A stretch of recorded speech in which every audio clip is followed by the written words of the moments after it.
but everyone has a different story to tell. Shell, which says it's losing it. The Tampa market. Rise.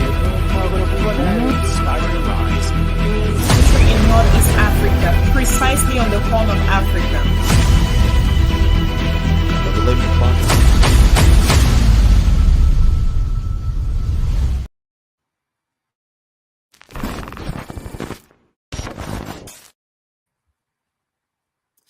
All right, good morning, folks. Once again, welcome back this morning. As usual, this is Frank. I am your host. This is a Revolutionary Repatriation Educational Lecture Series aspect of WCC every Friday morning. I got energy this morning, trust me. All right, so today's discussion, today's topic, today's issue, it says the United States, the U.S. in fact, this is something for one fight we've been talking about. Okay, hold on. All right, so this is something we've been discussing over the years. This is something we've been pointing out, but again, once again, the United States have come out to confirm that she been staging coup in Africa. She been training military in Africa. For why? For coup, to take down leaders who will not be in the so-called interest of the so-called American democracy, the so-called American interest, the so-called American influence. So they confirm the CIA, they confirm the how they call it, the so-called African. They have confirmed that their purpose in Africa is to train military militant to take down African leaders who will not be in compliance with American surface interests, with American oppressive interests, with American colonial interests, with American stupidity or stupid democracy, with American stupid human right. All right, so-called human right. So if you are not in compliance as an African leader, so they train these army, they train these soldiers to come and take down your government. And that's why they also have their media, okay, to make African leaders who will not be in the interest of America, to make them look stupid, to make them look ugly, to make them look like they are dictator, while they lead dictator in power. But leaders who will not be in compliance with American colonial policy, they use their media, their powerhouse, to propagate messages against you, to make you look like a dictator, and then they come after you. They make your people to hate you. They put constraint on you that will enable your government to function or to provide for your people, and your people will then see you as a bad leader, and then they use their media, and then the people in Africa, our people, they don't have, not all of them have access to information. And they will not believe what the so-called United States tell them about any African leaders. So the African, the commander of the so-called African in Africa just confirmed that they train Africans, their purpose, their mission in Africa is to train African leaders. Okay, is to train African militant to go against African people, to go against African leaders, to kill African leaders, to take down African leaders, to put suffering on African people. They just confirm it. That is their mission on the African continent. And let me say this clear, that we make this clear to the United States, that we make this clear to America, that we make this clear to Joe Biden, because he's the one in power right now. But we're making it clear to Joe Biden and to any president that will take the seat of the United States. Africa don't care about America. African people don't care about America. You like it or not, we don't care about America. We are tired. And we make this clear. Let me make this clear. Nobody hates China. Africa does not hate China. Africa does not hate Russia. Neither does Africa hate America. Africa does not hate America. Africans don't hate. Can't you see it? We don't hate. We are peaceful people. When you talk about humanity, it is African. When you talk about humanity, not America.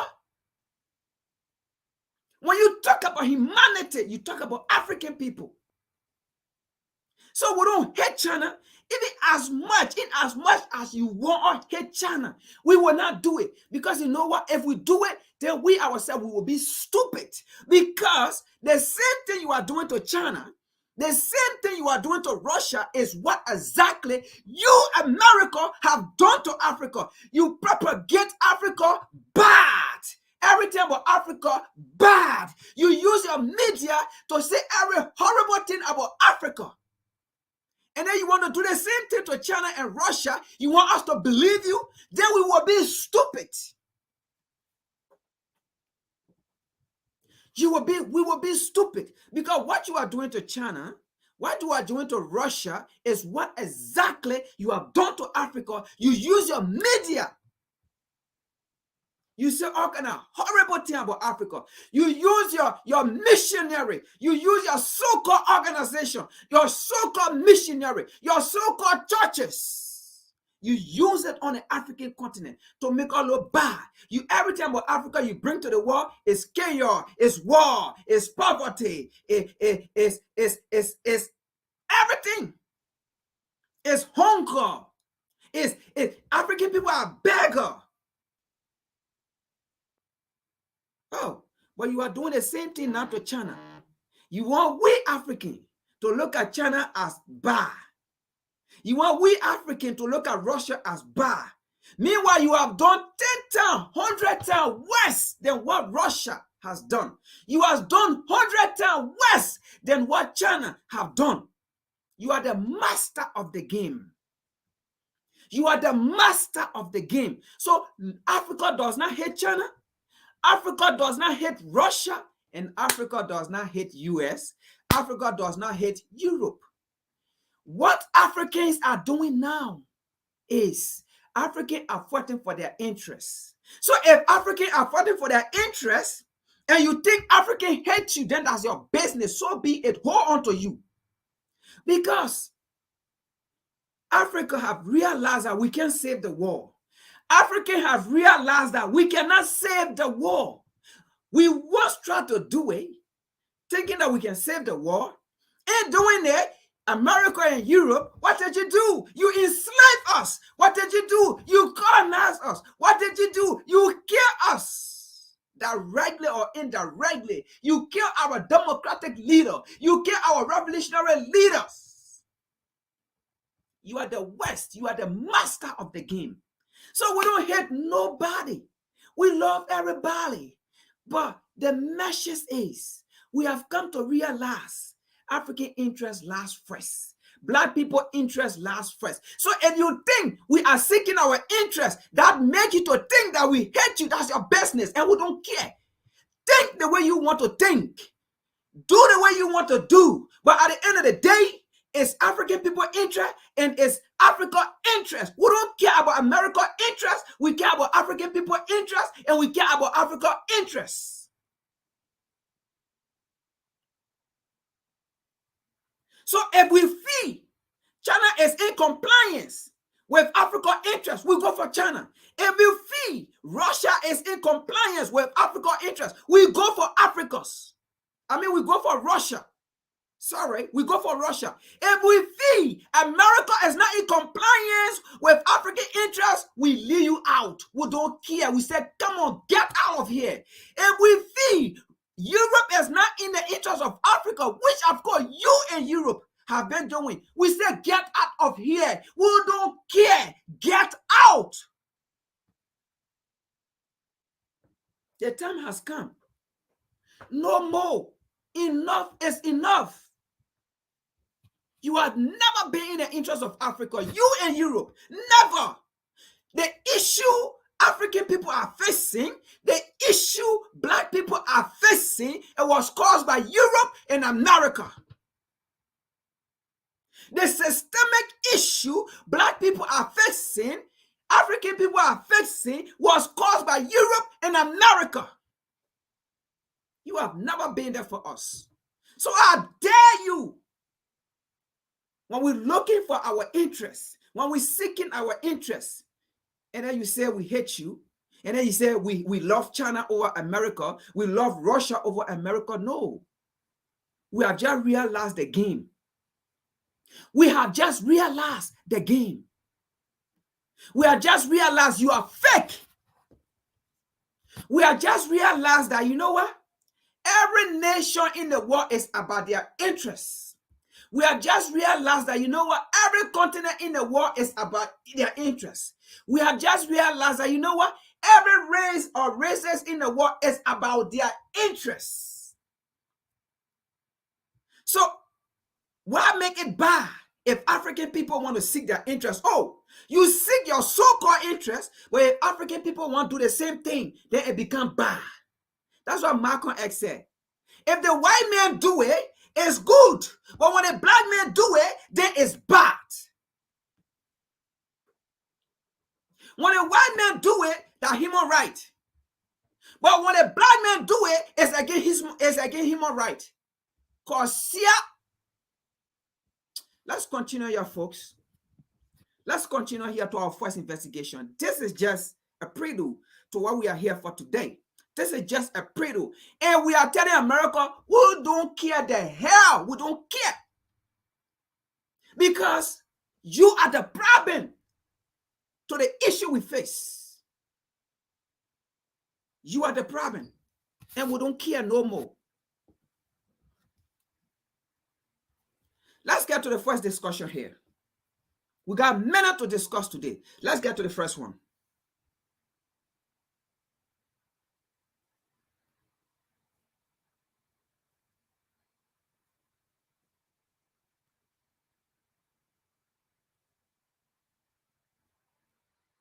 Let's get to the first one. Let's get to the first one. Let's get to the first video here. We're going to take it bit by bit today. America have not learned. We will teach America lesson. We will teach America and Europe lesson.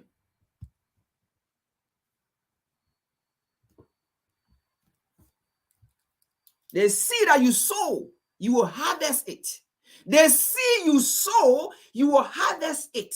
You will harvest that seed by force, by fire. You need chia.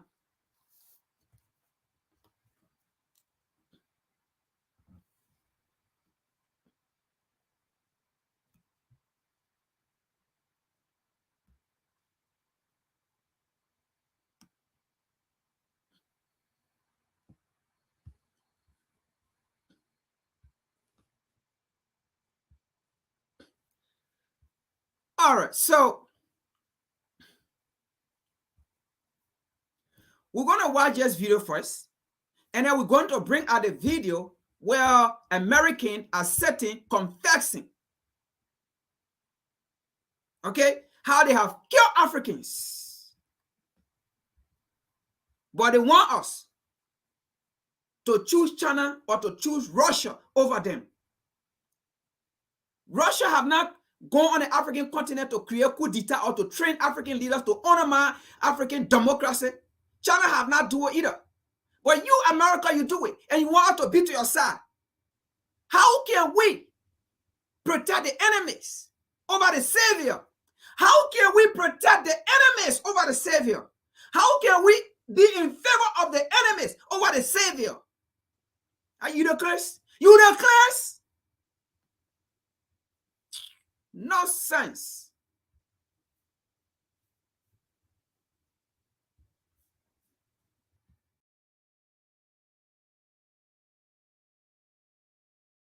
Can you guess who is the architect of coups in Africa? It's none other than the CIA. Hello and welcome to TFI Global Africa, TFI Global's channel specially dedicated to the cradle of humanity. I'm your host Michael. Let's begin. Well, it seems like the US has been putting its nose in African politics for so long that it might as well have a permanent residency there. With the earliest foreign military interventions and the CIA's alleged government toppling skills, it's no surprise that the US has become quite the expert in meddling. But let's take a break from the rumors and hearsay as we finally have a confession straight from the horse's mouth, or rather from the US itself. As per a recent report, General Michael Langley, the head of the US AFRICOM, appeared to have admitted that the Pentagon's core values, which have been instilled into tens of thousands of African military officers, are compatible with staging coups. The general made this confession during a House Armed Services Committee hearing on Thursday while being grilled by Republican Matt Gaetz. Initially, Langley was unable to estimate how many US-trained African officers had gone on to stage coups, but he claimed that it was less than 1% and credited the Pentagon's International Military Education and Training Program. A 2017 study published in the Journal of Peace Research analyzed data from 1970 to 2009 and found a robust relationship between US training of foreign militaries and military-backed coup attempts. Despite focusing solely on the civilian government-centric international military education and training program, an Intercept article revealed that the US-trained officers had staged at least 8 successful coups in West Africa alone since 2008. While citing the article, Gaetz asked Langley whether the core values instilled in that curriculum were compatible with program graduate Colonel Mamadi Doumbouya, who overthrew the Guinean government while his unit was in training with US Green Berets in September 2021. Langley affirmed that the core values of respect for civilian governance, apolitical, were what most trainees retain, despite being questioned by Gaetz. Furthermore, after Amadou Sanogo, a Malian officer trained by the US, overthrew his country's government in 2012, he also attributed his success to his American training. The Pentagon has not commented on whether Captain Ibrahim Traore, who overthrew Burkina Faso's government last year, was trained by the US or not. However, the leader he ousted, Lieutenant Colonel Paul Henry Sandaogo Damiba, had participated in at least 6 US training exercises before staging his own coup earlier that year. As Langley admitted, the US military does not keep records of what happens to officers after they complete their training. The confession from the head of the US AFRICOM is a significant development, especially given the West's growing desperation to project itself as a reliable partner for Africa's development. However, the US's actions paint an entirely different picture. The US has previously admitted that coup leaders have received training in the country. For example, the leader of a military coup in Mali received military training in the US on several occasions. Captain Amadou Haya Sanogo, who led a renegade military faction and deposed Mali's democratically elected president, visited the US several times for professional military education, including basic officer training. Similarly, coups have been staged in Guinea and Burkina Faso. Political instability has cost the African continent dearly, despite being blessed with abundant natural resources. Africa's economic backwardness is primarily due to prolonged political instability, coups, and crises. The admission of the US's role in staging some of these coups is an eye-opener, and it only confirms reports that have suggested that the US may have been behind orchestrating coups in African countries. The issue of military coups has been a long-standing concern in Africa since the decades following independence, and there are growing fears that they are returning to the continent once again. In 2021, there were 4 successful military takeovers in Chad, Mali, Guinea, and Sudan, which is up from 1 in 2020. Reports suggest that the US, under the guise of promoting a commitment to democracy, has been training coup leaders. From 2020 to 2022, at least 4 West African governments have been overthrown by US-trained officers. Furthermore, there are indications that other graduates have also undermined civilian governments in other parts of the continent. However, the US Africa Command AFRICOM has not been able to explain why there has been a surge of coups. The US has trained thousands of African soldiers, from infantrymen rehearsing counterterrorism raids on the edge of the Sahara to senior commanders attending the US Military Academy at West Point. These programs are a central aspect of US policy on the continent. Indeed, General Langley's admission brings into question the true intentions of the US military training programs in Africa. While the US claims that these programs are aimed at promoting democracy and stability, the fact that some of the trained officers have gone on to stage coups raises doubts about the effectiveness and sincerity of these efforts. Likewise, the US's denial of any responsibility for the actions of these officers is concerning. If the US is going to train African military officers, they should at least make sure they're not teaching them how to stage a coup. Moving forward, African leaders need to be vigilant about who they cozy up to and ensure that they are not just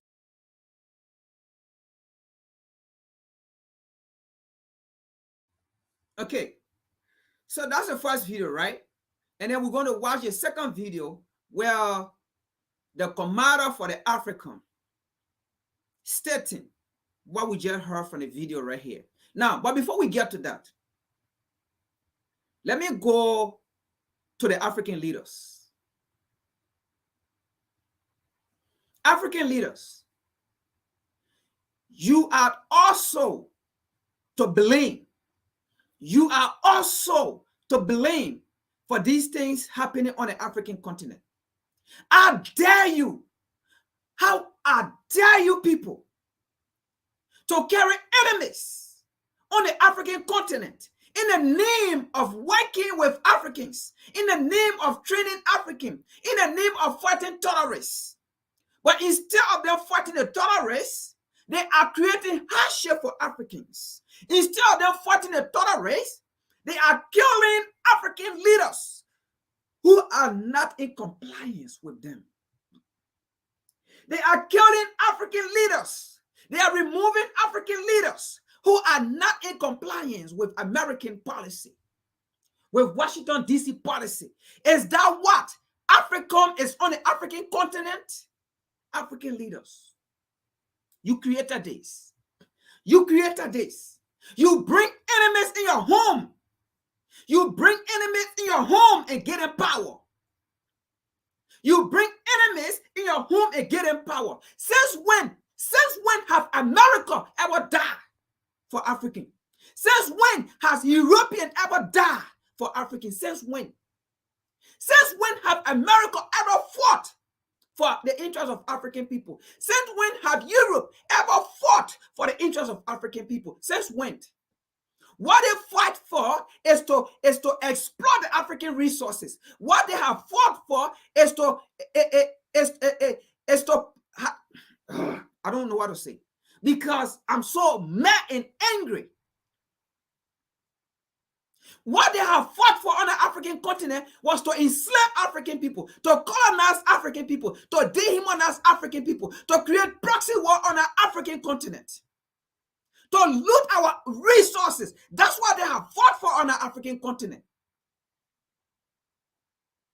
They support terrorists. They support proxy war. They support rebels on the African continent. They support opposition.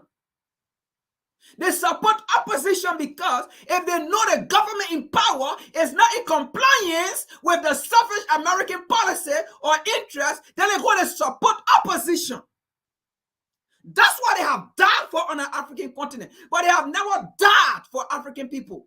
They died to loot our resources. They died to exploit our resources. That's why everywhere there is war, everywhere there is war on the African continent, America and Europe are the cause. They support terrorism. They support the army, ammunition in our place. They support the chaos in our place so that our place can be destabilized, so that they can continue to exploit our resources. Yes, that's America and Europe. And you want us to choose you over China? You want us to choose you over Russia? When we were fighting for independence, it was Russia that was there. We use Russia money. We use Russia military. We use Russia uniform to fight you. To fight you. You are the enemies. You are the enemy. And you want us to protect the enemies and leave the peacemaker out. You want us to protect the enemies and leave the peacemaker out. You want us to be on the side of the enemy and leave the peacemaker out. Russia have never undermined any African leaders to kill them. Russia have now created a proxy war on the African continent. Russia did not support apartheid on the African continent. Russia was not a cause of Thomas Sankara being killed. Russia was not a cause of Petro Lumumba being killed. Russia was not a cause of Amilcar Cabral being killed. Russia was not a cause of Kwame Nkrumah being overthrown. Russia was not a cause of Kwame Nkrumah facing 5 assassination attempts, but it was a CIA of America. It was a CIA of Europe. And you want us to leave Russia and come to your side. Like I said, nobody hate Russia. No African nation hate Russia. No African nation hate China. And no African nation hate America either. But what we hate is people continue to take disadvantage of us. Or people continue to take advantage of us because of our kindness, because of our humanity, because of our love for everybody. What we hate is for people to think we're stupid. What we hate is for people to pretend that they love us, but they don't love us. And you are one. America, you are one. You are the master of hate. America, you are full of hypocrisy. While you speak, you do not stand for it. While you speak, you do not stand for it. You are the most violator of human rights. Let's continue to the next video here. Your empire is falling. Don't take it to be a joke. Because we are not going to fight for America. We are going to fight for the interests of Africa. What benefit Africa? We are going to the table and sit down on the table with those who want to sit down on the table with us, with those who recognize us to be the self-determined people. Those are the people we will recognize. Those are the people we will stand along with.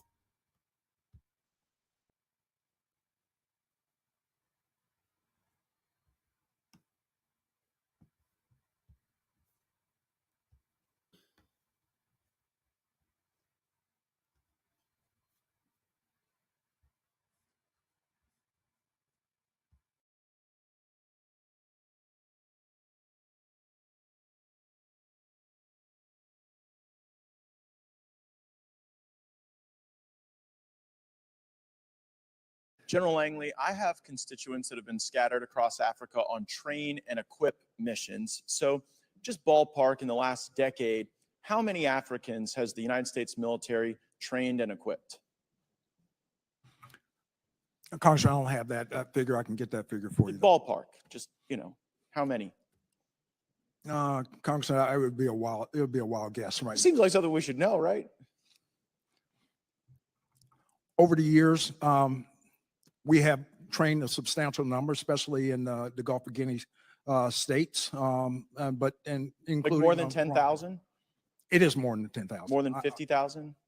I'd say we're reaching around 50,000 at least. And what percentage of the people we've trained end up participating in insurrections or coups against their own government? Very small number, Congressman. Very small number. So what percentage do you think? I'd say probably less than 1%. But it does happen. The IMEC program is in force, and we've pushed a significant number through our schools across the. Yeah, and what data sets do you track to arrive at the conclusion that less than 1% of the roughly 50,000 that we've trained have participated in coups? Because it'd be like about 500, about 1% of 50,000. Congressman, you may have that information. I don't at this time, but I know. Well, I know there's some, right? Like go ahead and throw up that image. This is Colonel Mamadi Doumbouya, and this is a photo of him. Did we train and equip him in Guinea? By name, I cannot identify that. Well, that guy in the middle with the big red hat, Colonel Mamadi Doumbouya, that's him with a bunch of U.S. service members outside of our embassy. And just months after this photo was taken in 2021, he led a coup in Guinea and threw out the leader. Does that concern you? Congressman, core values is what we start off with in IMA programs. Do we share core values with Colonel Doumbouya? Core values. I will repeat that. Core values. Respect for humanity. Do we share those values with Colonel Doumbouya? Absolutely. In our curriculum. He led a coup. We do. Okay, well, that's a very telling answer. In Burkina Faso, did we share core values with the leader that we trained there who led a coup? It's in our curriculum.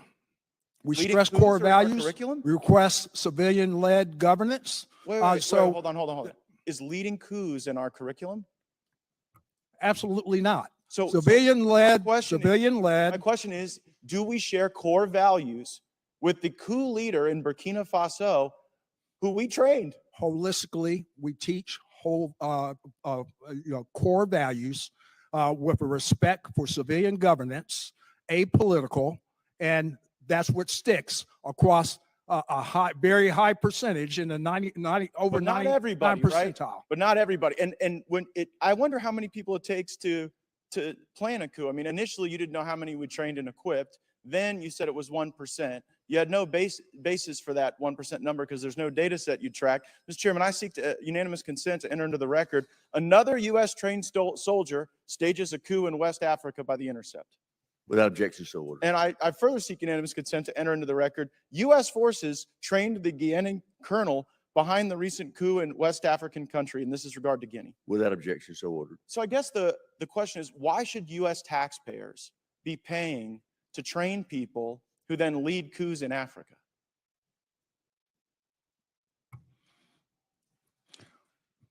Congressman, our curriculum harvests core values and also to be able to embolden these countries for a representative democracy. But General, that democracy isn't what emerges. The problem is, I know you may have great confidence in what you're teaching, but when two governments have been overthrown, I guess how many governments have to be overthrown by people we train before you sort of get the message that our core values might not be sticking with everyone? Is it 5 countries? 10?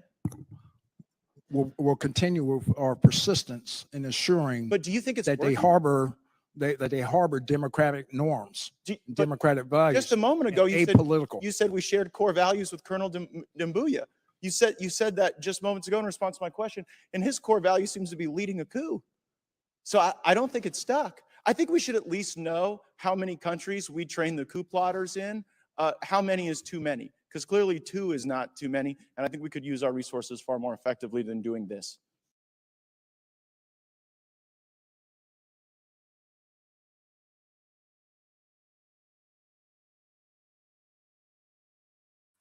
All right, folks, you are seeing a video. Well, first of all, let me make this clear. Again, what did we notice, first of all, from the first thing about this video? What did we notice? We noticed a big black man. We noticed a big black man, the gorilla. We noticed a big chimpanzee. We noticed a big monkey. We noticed a big gorilla sitting in there. We noticed a big black man sitting in there. The puppet, bourgeoisie. You know,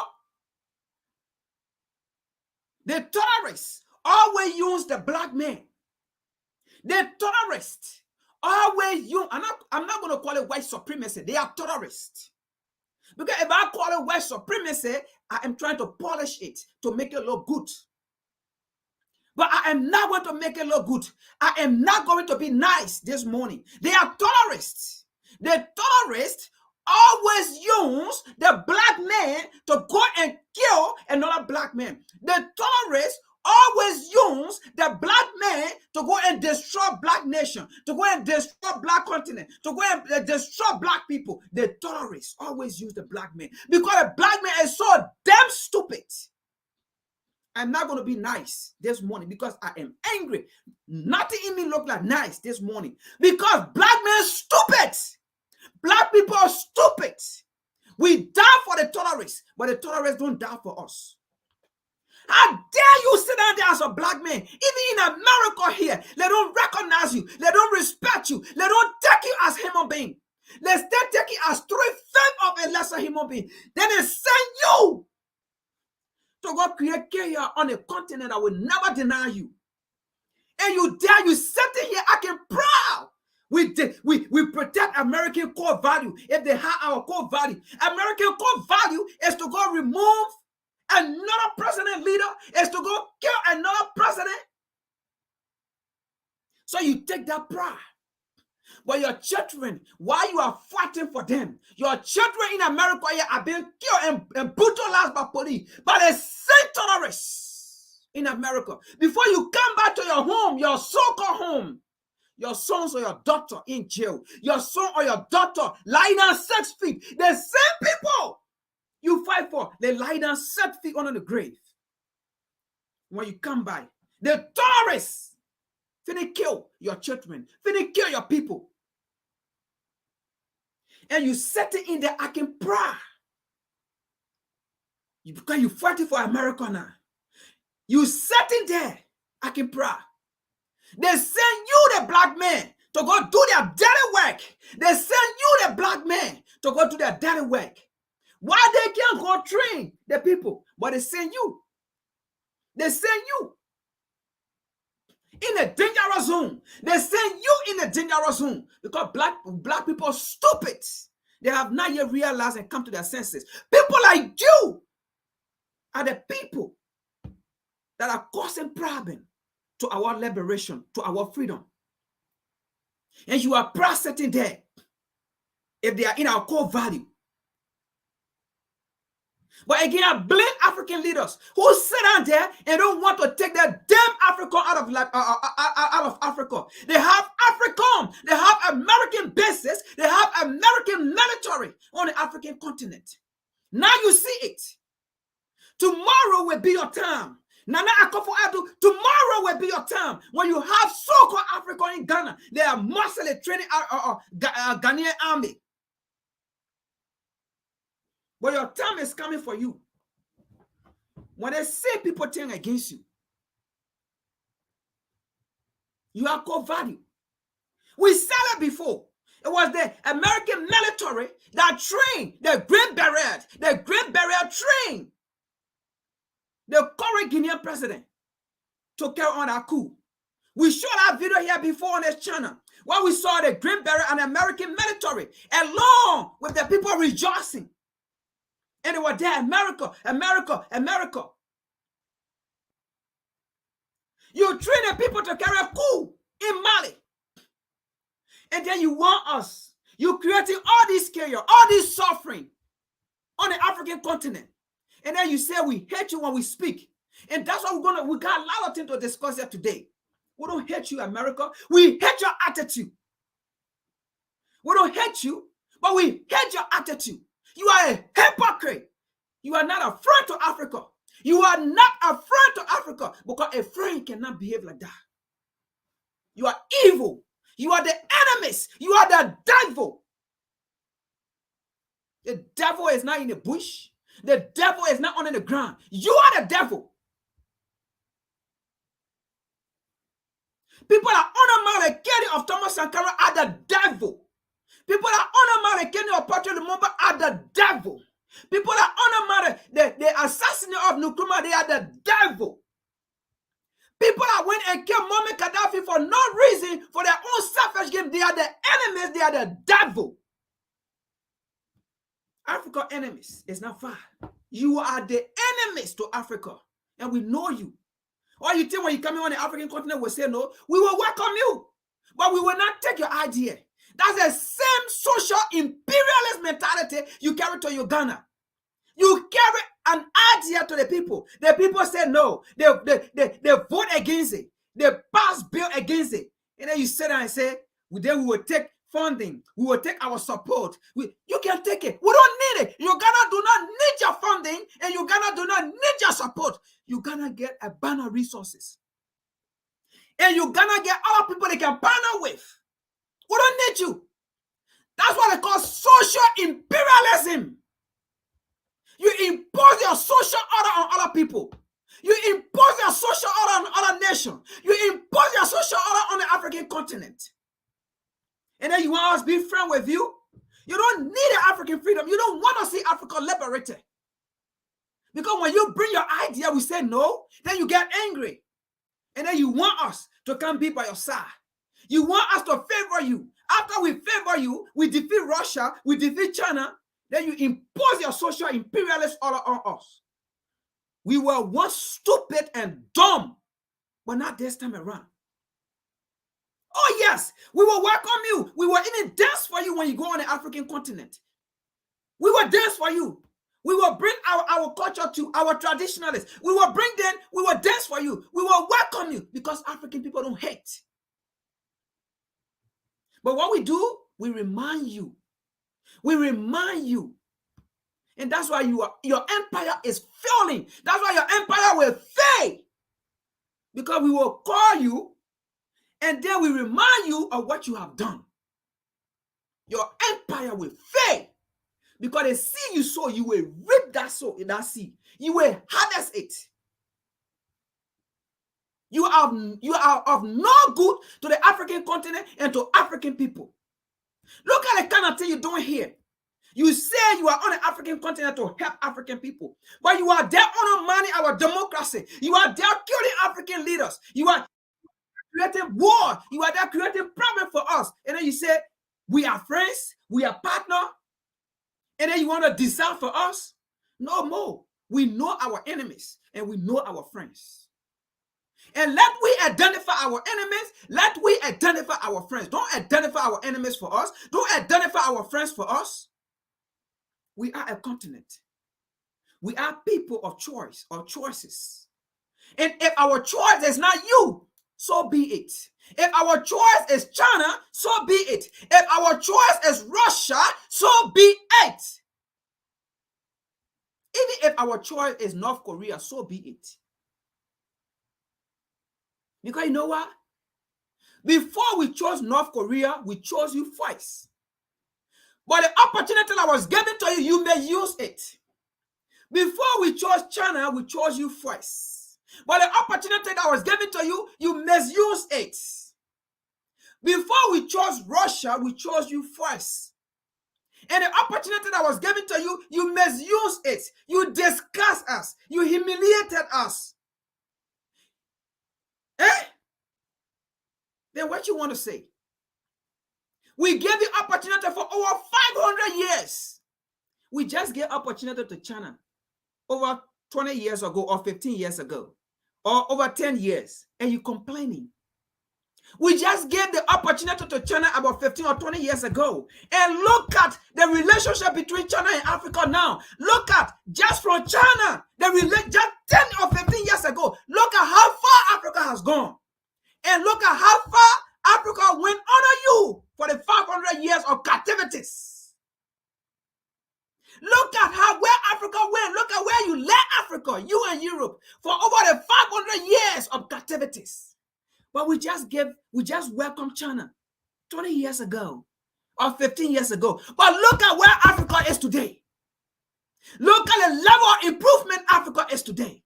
So tell me, if we have given China that opportunity that we gave you 500 years ago, but now, do you know where Africa was going to be? Do you know by now where Africans, the standard of African today in the world? So before we went to China, you were there. Before we went to Russia, you were there. What did you do with your own opportunity? What did you do with your own bilateral friendship or diplomatic friendship? Oh no, you colonize us. You enslave us. You lynch us. You kill us. You rape us. You torture us. We work on your plantation day and night. We starve to death. You break us. You humiliated us. You said we are 3/5 of a lesser human being. You said even your dog were better than us. You said we were cursed. You said we were not up to your standard. You said all kind of horrible things. You said we were inferiors. The list, I can keep going.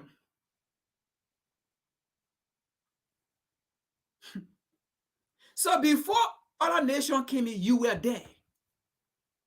You were there for over 700 years. What did you do with those years? What did you do when the opportunity was given to you?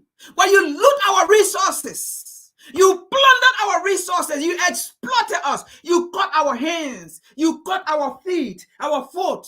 You cut our neck. You chop us.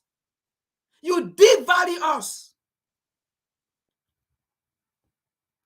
You say you discover us.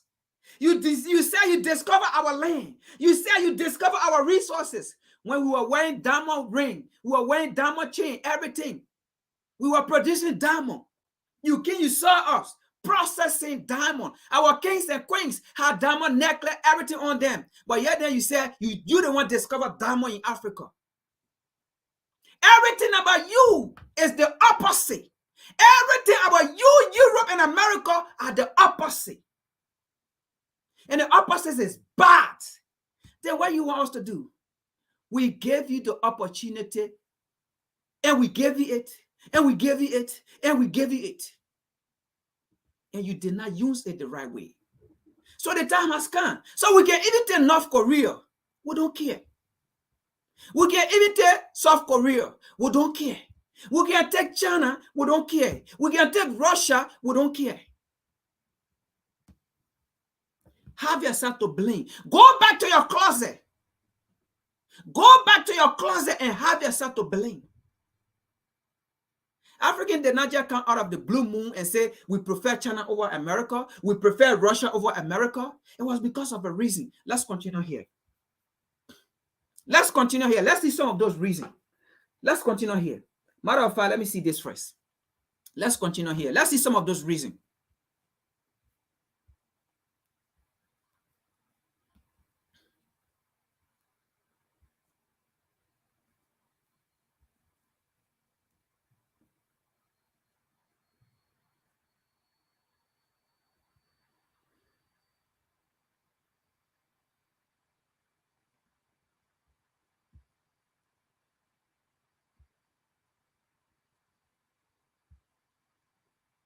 Bear with me, folks. Let me pull this thing out.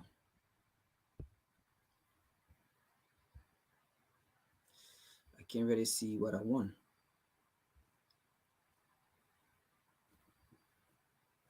I can't see what I want to bring out. All right, I will find it. Don't worry, I will find it.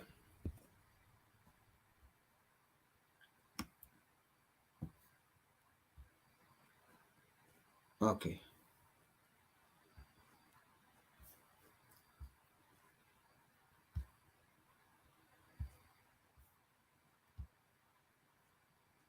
All right. Let's see something here. Let's see some of those reasons why we are bashing America.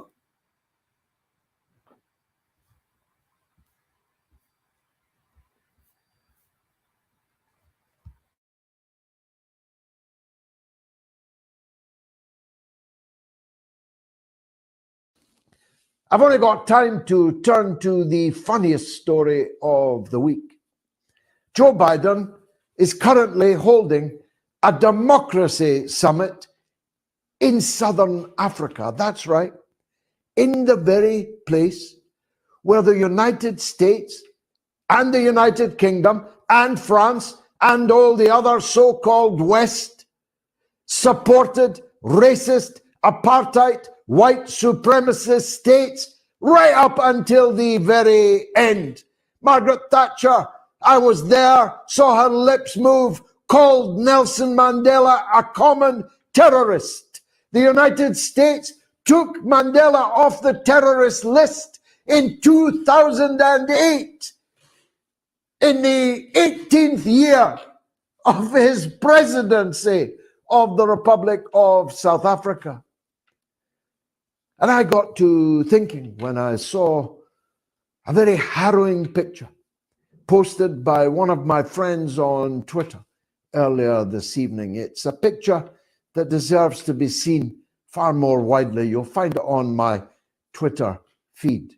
It's a picture of the Congo's first Prime Minister, Patrice Lumumba, half naked, in shackles, being pushed down aircraft steps by a Belgian military officer after his overthrow in a coup organized and executed by Britain, Belgium, and the United States of America. The newly elected President Jack Kennedy knew nothing of this coup, and the CIA defied him, lied to him, and conducted this coup behind their new president's back. But it happened. The CIA, MI6, and the hated Belgian colonist government that was finally having to leave power took this fine man, probably the greatest of all African leaders, and murdered him. They then dismembered him. They then dissolved him in acid and sent one of his teeth back to Brussels for safekeeping, for DNA. It was only returned to the Congo last year. The West murdered Patrice Lumumba. The West helped keep Nelson Mandela in prison for 27 years, most of them on Devil's Island, Robben Island, in the dungeons of apartheid. The West supported racist apartheid rule in the very southern Africa. They're now holding a summit to tell Africans how important their democracy is. There's the picture of the hero, Patrice Lumumba, being led down the steps of that aircraft to his death, his dismemberment, and his dissolving in acid. You couldn't make it up. And they wonder why Africans are utterly unmoved at their pleas to reject China and Russia and embrace them instead. China never occupied a square inch of Africa. Russia never occupied a square inch of Africa. As a matter of fact, when the West was supporting apartheid and white supremacist rule in southern Africa, it was the Russians who were arming, financing, and providing the diplomatic skeleton, backbone for the worldwide activities of the anti-apartheid movement, of the movement for liberation in southern Africa. I have many times spoken at the Patrice Lumumba University for the Friendship of the Peoples. It's not in San Francisco.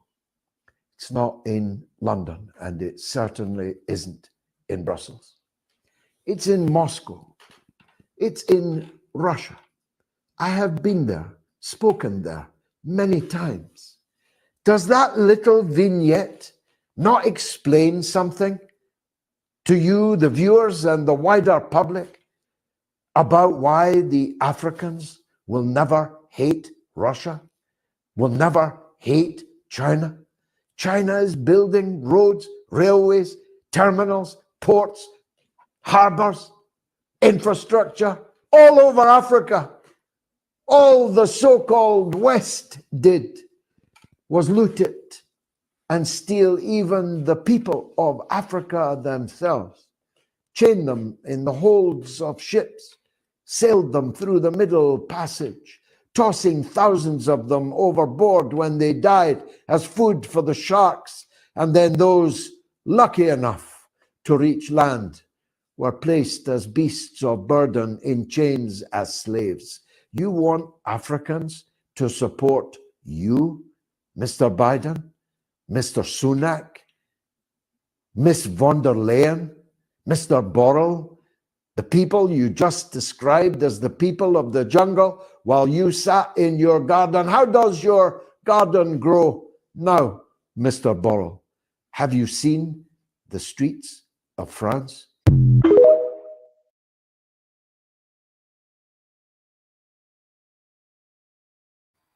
Good, good. Now, America, this is another reason why Africans are taking a stand, they are taking. We don't hate you. Like I said, we are the people, the most hospitable people in the world are Black people. The more hospitable people in the world you can ever imagine, you can ever think about are Black people. You can curse them, beat them, do what you want to do to them. They will still call you and give you water. They will still give you a seat to sit down. They will still have conversation with you. They will still welcome you. They will still laugh with you. The most hospitable people you can ever find anywhere on the planet are Black people. With everything you have done to us, whether back home or whether in the diaspora, your so-called area you call home. See the kind of humiliation we face, but yet they stay. We are still kind. Your type, your kind can never be kind like that, can never be like that. That is why Black people, we are made different. But my message here is, just because we are made different, we cannot continue to be dumb. Just because we are made different, we cannot continue to allow people to take advantage of us.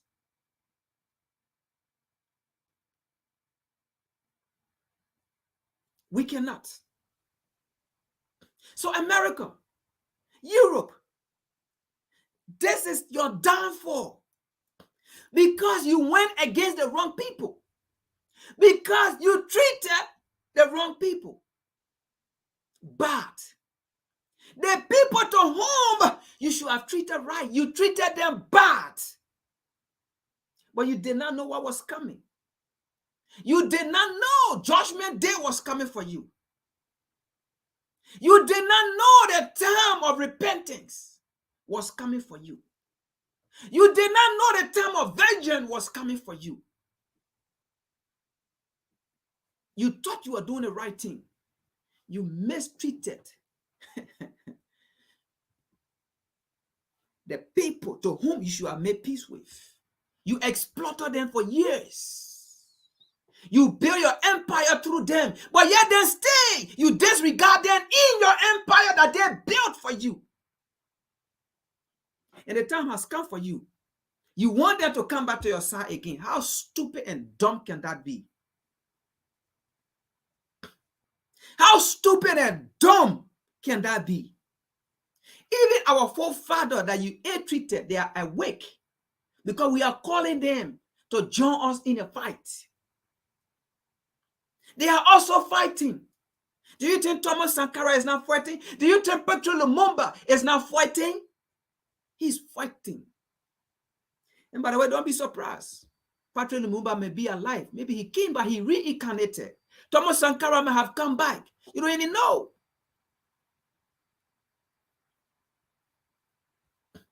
And you want us to come to your side. No.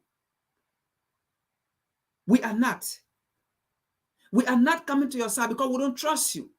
We won't trust you and you betray us. So we don't trust you. So don't think your visits on the African continent. Don't think we welcome you and you think we're going to take your side. You get it twisted. Don't think about it. Don't get it twisted. Don't think we saw you, we dance. No, like I said, we are the most hospitable people on the planet. So yes, we can welcome you, but that doesn't mean we put you to the throne. We once put you to the throne. And you dehumanized our kings and queens. You stole our throne. And today you have it in museum. You still making millions of dollars. Just last year, few months back, you were selling African score for millions of dollars. 2 African scores. You in Europe, you are selling them millions of dollars. Up to now, you are still selling Africans. Africans you held in captivities. African you enslaved. Our kings and queens you enslaved. You held them in captivity. captivities. You heard them in your museum. They are rotting. They are scars. After 500 years, last year, you were selling their scars for millions of dollars. But we blow alarm, and that's how you left it. And those scars are stayed there. You have not even returned it.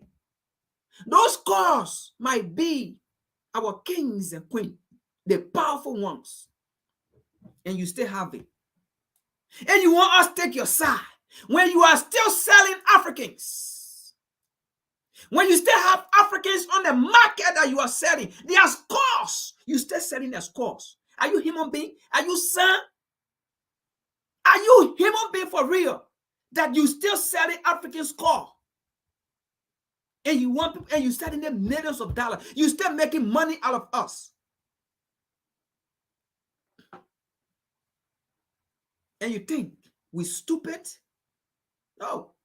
We will give you water anytime you visit us and you drink. And the water we giving you, we chanting over it before we give it to you to drink. The food we give you, we call the name of our ancestor over it. The name of our forefather before we give it to you to drink or to eat. We will tell them they have come again. These are the same people that kill you. These are the same people that put you on the ship. These are the same people that bury you at sea. These are the same people that rape you, mama. These are the same people that rape you, papa. They have come. What should we do to them? We will chant over that drink or that water before we give it to you to drink it. Now you understand why. We don't hate you. We are just making choices for ourselves. Let's continue to the next place. Now, let's get to the African continent now. The next topic or the next we're going to look at is Africa is being recolonized into 4 regions. But that is not going to happen. That is not going to happen. That is not going to happen. Because we are awake. But right now, the fight over Africa has been split into 4 regions.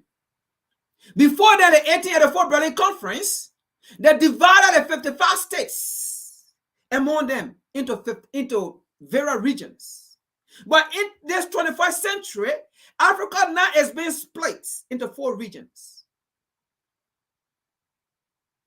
because of the scramble for Africa.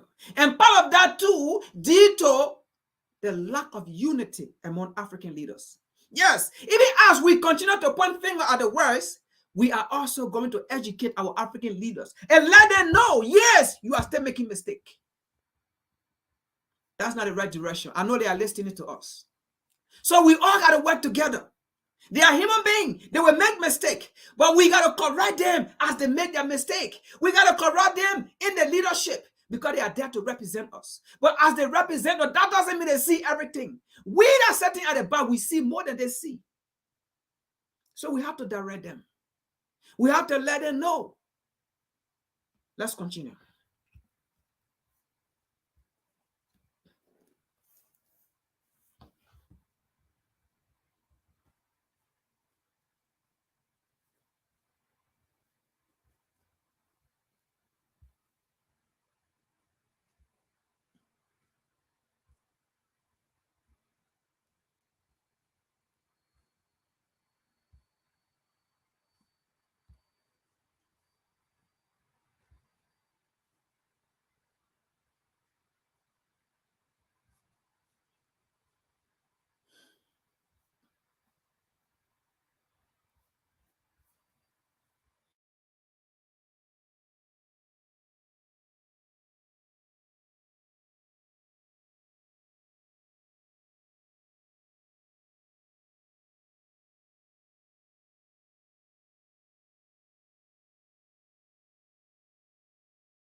Sorry, I was muted. So before we get to the next stage, right? I want to bring out a video that will refresh our mind, our memory. So now, because we are talking about colonization or recolonize, right? So I want to bring out a video in time. All right? So bear with me.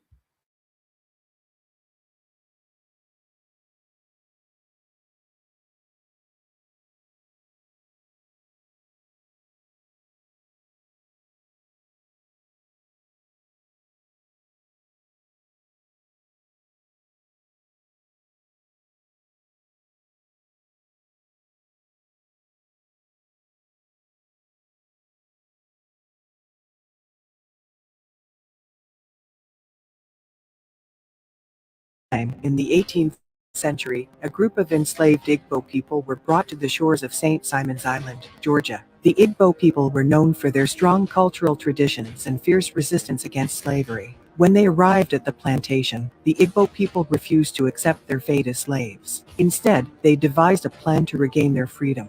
They decided to walk into the nearby river and drown themselves, believing that in death they would be able to return to their homeland. On the day of their plan, the Igbo people walked towards the river in unison. They sang songs of their homeland and carried with them the hope of freedom. As they reached the edge of the river, they held hands and walked into the water, one by one. As they walked, their voices grew louder and more powerful. They refused to accept the fate that had been forced upon them. They believed that in death, they would be able to return to their homeland and live free once again. Legend has it that as they reached the middle of the river, the water began to rise and swirl around them. The Igbo people continued to sing and hold hands, determined to regain their freedom. Suddenly, the water parted, and the Igbo people walked on the water, disappearing into the horizon. Today, the site where the Igbo people walked into the river is known as Igbo Landing. It is a place of great cultural significance, and is seen as a symbol of resistance against slavery. The memory of the Igbo people lives on, and their story serves as a reminder of the strength and resilience of the human spirit. Once upon a time, in the 18th century, a group of enslaved Igbo people were brought to the shores of St. Simon's Island, Georgia. The Igbo people were known for their strong cultural traditions and fierce resistance against slavery. When they arrived at the plantation, the Igbo people refused to accept their fate as slaves. Instead, they devised a plan to regain their freedom. They decided to walk into the nearby river and drown themselves, believing that Now, because we are talking about colonization, we want to go back in time how we were, how the white man, how the European, how the Westerner, how America, how Great Britain took pride in dehumanizing us, took pride in what it did to us. We just want to remind them and to remind some of the so-called African leaders in power today. Now, this video, the theme behind this video is oppression is worse than death. Imagine. Oppression is worse than death. Someone rather died than to be oppressed. Someone rather die than to be oppressed. Oppression is worse than death. Now, somebody may ask me, why did you say that? I say that because these were our forefathers, our brothers and sisters, our mother, our aunties, our uncle, who ran away from oppression. And they believe that death was the proper measure. Death was a solution that would take them back to their mother's land. They said they rather died than to be oppressed. They rather died, and in spirit, they were returned back to their motherland. They were returned back home.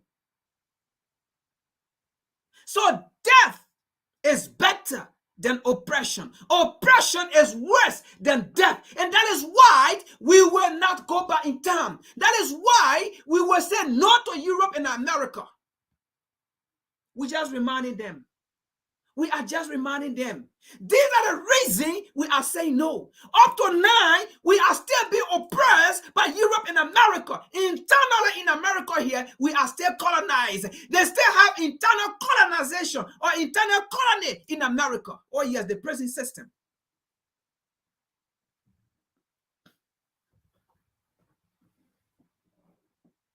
We just reminding you. We reminding you. If we prefer to die than to be oppressed, do you think this 21st century we need America? Do you think this 21st century we need Europe? And we believe death was better than to be oppressed. Where our forefathers have to go back to that sea. They came by boat, but no, they went, they walked in that sea, grieving. They knew they was dying. They knew they was dying, but they walked through it, and they never returned.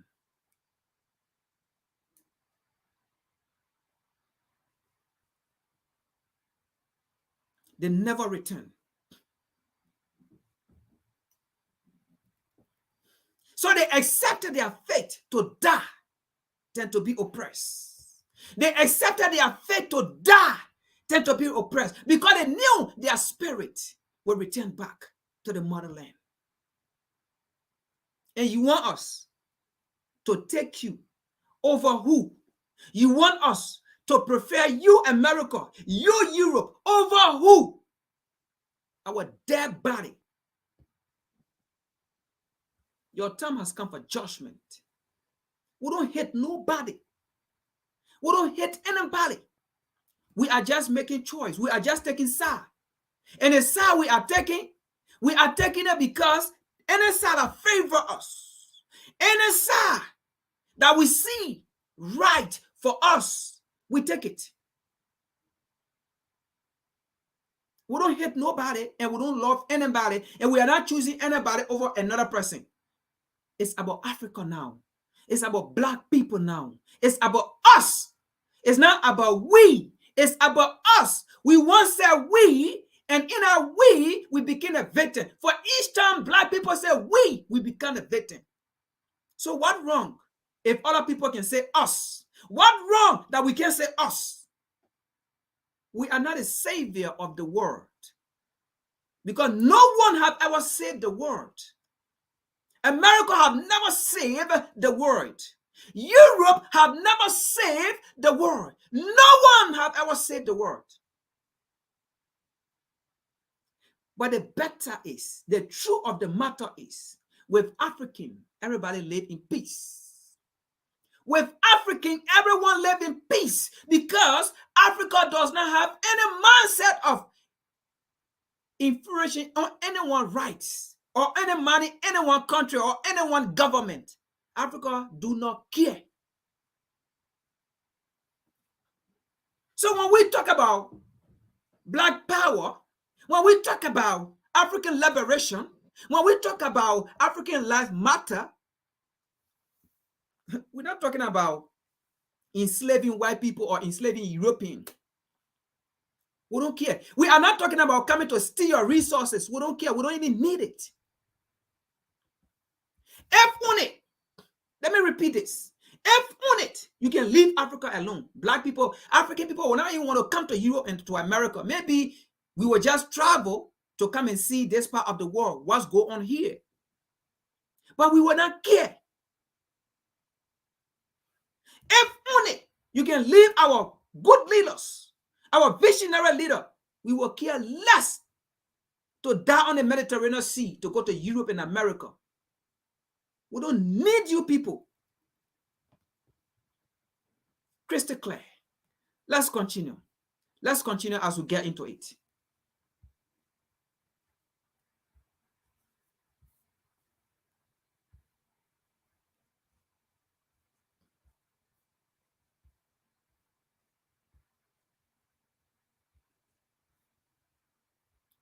Let's continue as we get into it. We are not dying for America again. We are not dying for Europe. We are dying for Africa and for African people. We are dying for Black people. We are not dying for nobody.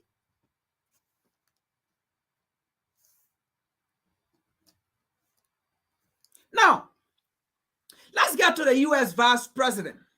This is what we're going to talk about Africa, right? Into 4 regions. Let's get to the U.S. Vice President, Kamala Harris. All right? Let's see. Let's see here. Another hypocrite. Let's see here.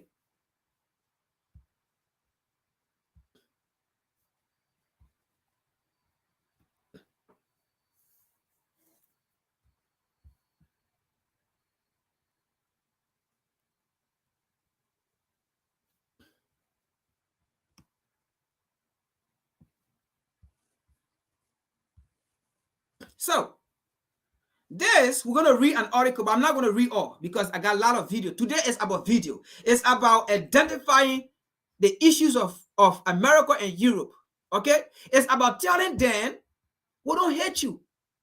We don't hate nobody. But we are making choices for ourselves, for the benefit of Africa and African people, period. We're just telling them that we don't favor anybody over you. What we favor is African people interests, African people freedom, African people self-determination, African people liberation, period. So if you see that as hate, then so be it. Now, it says, U.S. Vice President Harry promises greater investment for Africa. Oh, yes. That's the same thing they said about Africa. What have America never said to us? All the words in the dictionary, all the words, they have used all the words, all the adjectives. They have used all the adverbs. Maybe they should speak different language that is not even existing. They should come out with new language. They should come out with new words. But what have you not told us before? That's what make you hypocrites, US and Europe. So what kind of investment you have promised for African people? When you have been on the African continent for over 500 years, what kind of investment? We don't need it. We don't need your investment. Do your investment in America. There are ghettos in America here. There are ghettos in America. They need investment. Your horses are breaking down. They are old. Community are poor. All 50 states in the U.S. have ghettos. Your school systems, your educational system, your healthcare systems. You need money into those places. Invest your money there. Leave Africa alone. You do not have money for Africa. The resources you have looted, that's the same money you want to give to us, pretending that you come to do investment. Over 500 years. What were you doing? Or because we are questioning you now. Or because you are seeing a light. Hey, you're talking about investment. You will not fool us. You will not lie to us. You are a liar. Let's continue here. Now, it said Accra, March 26. U.S. Vice President Kamala Harris said on Saturday that, and first of all, let me make this clear. Let me make this clear. You see, America, all the diplomats America has sent on the African continent, okay? Everything has been about China, Russia, China, Russia, China, Russia. It have never been about Africa. We apologize to you. We took you from here and we enslave you. And after that, we came back, we colonized you. And after that, we came by indirectly or directly, we kill your visionary or your democratic leader. And after that, we create a proxy war. And after that, we loot your resources. We are the problem to your calamity. But rather, they go on the African continent, think we are stupid and dumb. All they mention US, Russia, China, Russia, China, Russia, China. You the Chris, you mumu. You think we're gonna listen to you? US or China, Russia, and so what? What can you do? China is doing what China is doing, and Russia is doing what Russia is doing. We gave it 500 years, and that 500 years was calamity, was oppression, was captivity. Let's continue here. U.S. Vice President Kamala Harris on Saturday, let's say on Sunday, said on Sunday that the United States will increase investment in Africa and help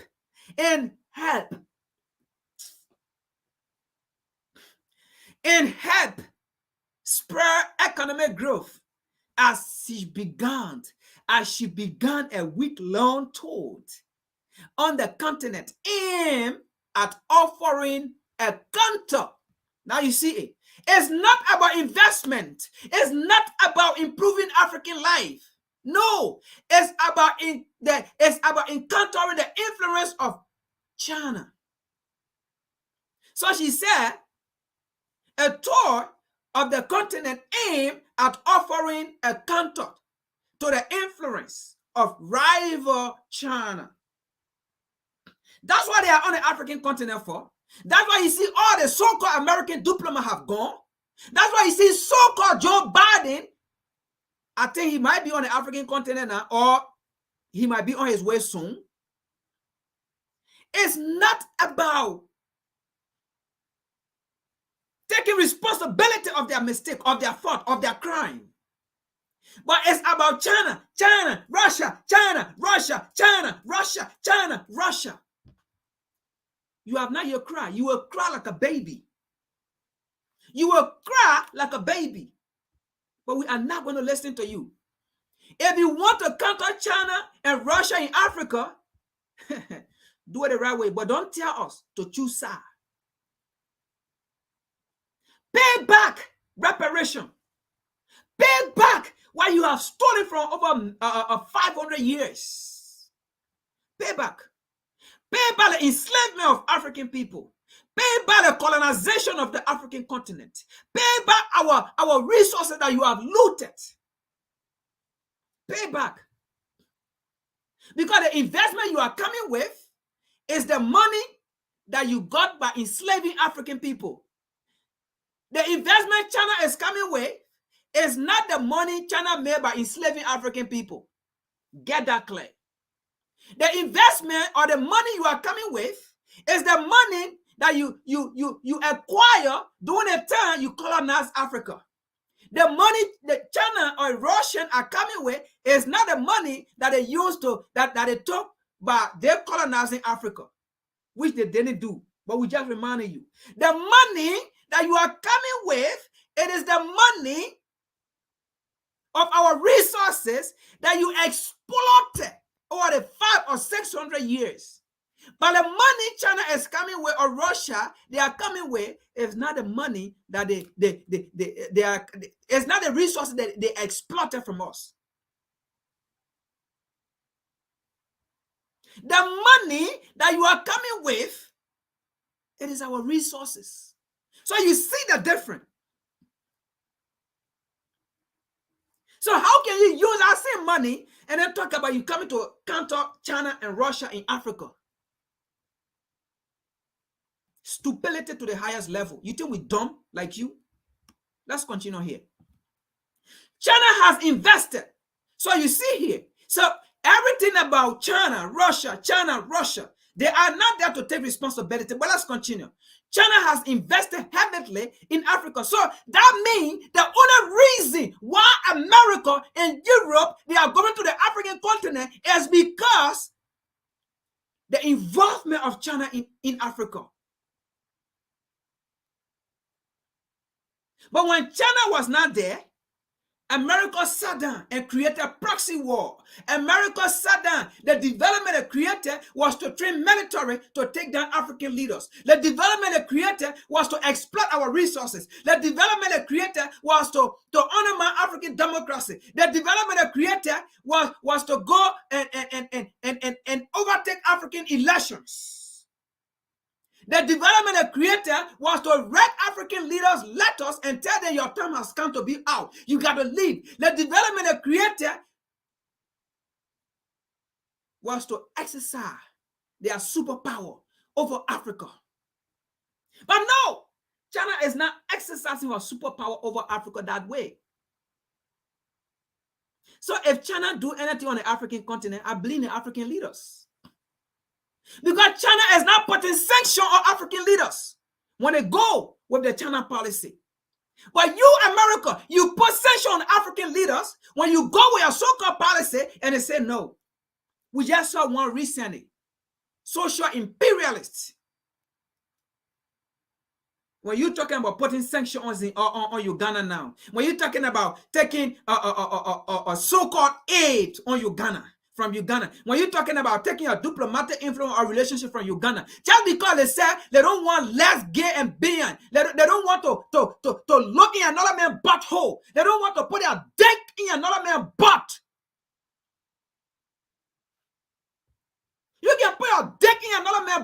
America. But in Africa, we are not going to put our dick in another man's butt. That's how we got our kings, our queens. That's how we got our beautiful women.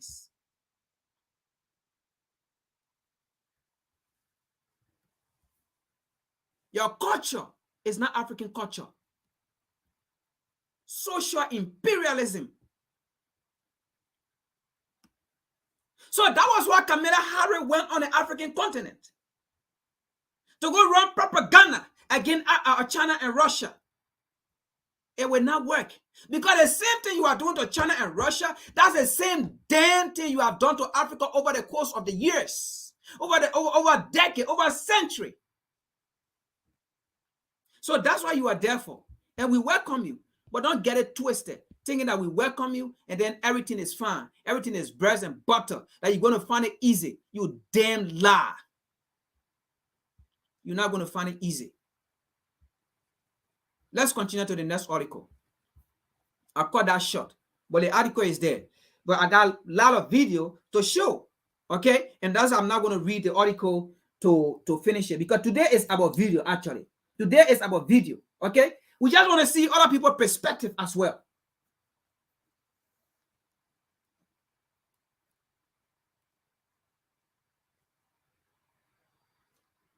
Now, let's see the next video of Kamala Harris, okay? All right, so let's see the next video. This is where I want to talk about a little bit, okay? I'm going to go a little bit deeper with this article.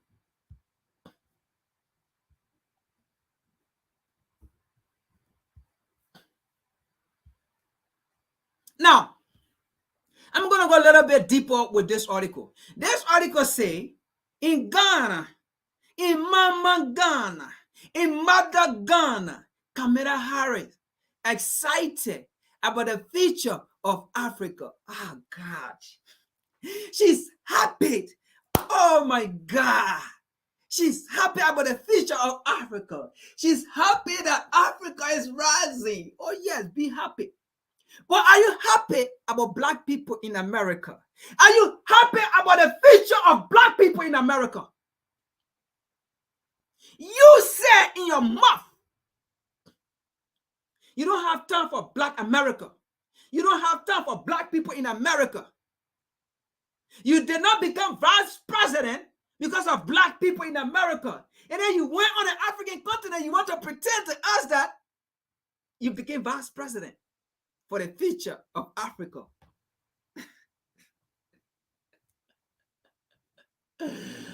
Ah, man, she's so excited. I mean, we are happy. We are happy that you are happy for the future of Africa. But the future of Africa did not come because of America.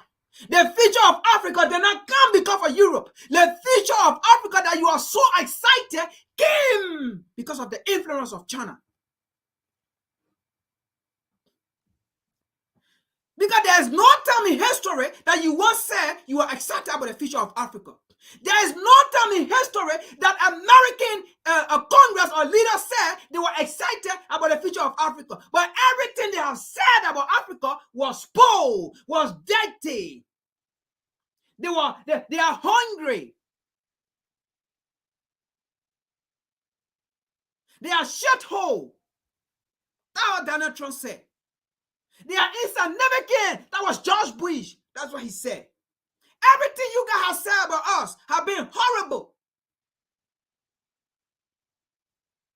So the future of Africa that you are excited for, yes, bravo. But it came because of the influence of China-Africa relationship. It was not because of the influence of U.S.-Africa relationship. It was not because of the influence of EU-Africa relationship. The relationship we have had with America have been horrible, have been terrible, have been killing, chaos, dehumanizing us. That's the kind of relationship we have had. So I'm glad you are excited. I'm glad. We welcome you. Don't think. Don't think. Don't think. Don't think we're going to take your selfish interests. We welcome you, that's fine. We give you water to drink. We take it to the nice places, the nicest places we have. We take you there, but don't get it twisted. This is why y'all did in the past. Y'all enslaved us. This is why y'all did in the past. Y'all colonized us. This is why y'all did in the past. Y'all put us together and y'all kill us. This is why y'all did. Y'all created a war, proxy war. This is what y'all did. Y'all created Africa to kill our leaders. So we will welcome you, but we will not accept your agenda. Your agenda is toxic, is demonic. Let's continue here. Vice President Kamala Harris was greeted by school children. We do that. We do that. We are the most hospitable people in the world. Black people, African people. We do that. So don't get it twisted. We will stay dance for you. Don't get it twisted. But sometimes our greeting and our dancing mean victory. Our dancing, that's the culture of Africa. We dance. Dancing means we signify warrior. We signify bravery. We are telling you how brave we are. We are telling you how we can conquer you. That's part of the African way of life. We dance. We dance to ease stress. We dance to forget about the past. That's how we get our therapy. We don't go and pay millions of dollars to some stupid person who say they went to school, who read a book, and then you go, they ask you questions, then the same thing you will say, then they use it against you and say, okay, you know, this is how you need to do to control your stress. No, we dance. We dance. And by dancing, we are dancing to the realm of our forefather. Our minds and our body and our soul are connected to the universe. As we dance, we connected to the universe. It's a sign of victory. It's a sign that we are going to win. So when we welcome you with dancing, don't think that we are going to fall for your agenda. But let's continue here. I'm just trying to give you some history of what we do, or some of the things attached to us. Okay? Now, Vice President Kamala Harris was greeted by school children, dancer, and drummer. Okay? As she arrived Sunday in Ghana for the start of a week-long visit to Africa, intended to deepen U.S.-Africa relationship, or to deepen U.S. relationship. Okay? In global competition over the continent future. Again, you see it. That's how it went there. But what kind of relationship the U.S. is looking for again? What kind of relationship the U.S. is looking for to deepen? What kind of relationship? After 500 years, after over 500 years, under no circumstances, the U.S. to be competing with China. China is just a baby on the African continent. Russia is just a baby on the African continent. You are a pioneer on the African continent. If anybody should be talking about deepening relationship, it should be China. It should be Russia. If anybody should be talking about powerhouse in Africa, should be Europe, should be America. Because you are a pioneer. China is just a baby. Under no circumstances, after 500 years, you cannot even compete with China on the African continent. Because your ways have caught on to you. But let's continue here. So their visits on the African continent is to defeat Russia and China. It's not in the interest of Africa. Let's make this clear. America's interest on the African continent, these are all BS. Their interest is to defeat Russia and China. That's their aim. It's not about Africa. It's not about empowering Africa. Let's continue here. She also quoted, "We are looking forward to this trip as a further statement of the long and enduring, very important relationship and friendship between the people of the United States and others. Between the people of the United States and those who live on this continent." You don't have to remind us first of us. We already know our relationship with the US. We already know our relationship with Europe, and we know our relationship with China. We know our relationship with Russia. You don't have to remind us. You don't have to tell us. We know our relationship with you. We know how far we can go with you, and we know how far we can go with you. We know how far we can go with China, and that with Russia too.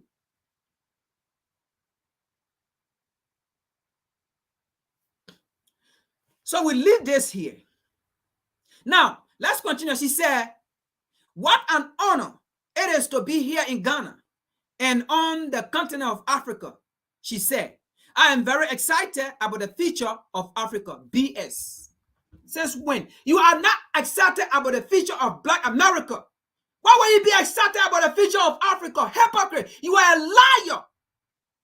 You are not excited about the future of Black America. Let me take this paper from here. This is nonsense to the highest. You are not excited about the future of Black America. Why will you be excited about the future of Africa? Africa is way hundreds, thousands of miles, thousands of miles. How can you be concerned? How can you be excited? But the people right in your nose, right in your house, right under you, you are not excited about them. How can you be excited about the people thousands of miles from you? Ocean bodies between you people. Many ocean bodies between you people. How can you be excited about them? But the same people here that live here, the same people, most of them don't even know Africa. All they know their whole life is America. All they have ever dreamed about is America. All they have ever died for is America. All they have ever fought for is America. You don't care about them. You don't care about their future.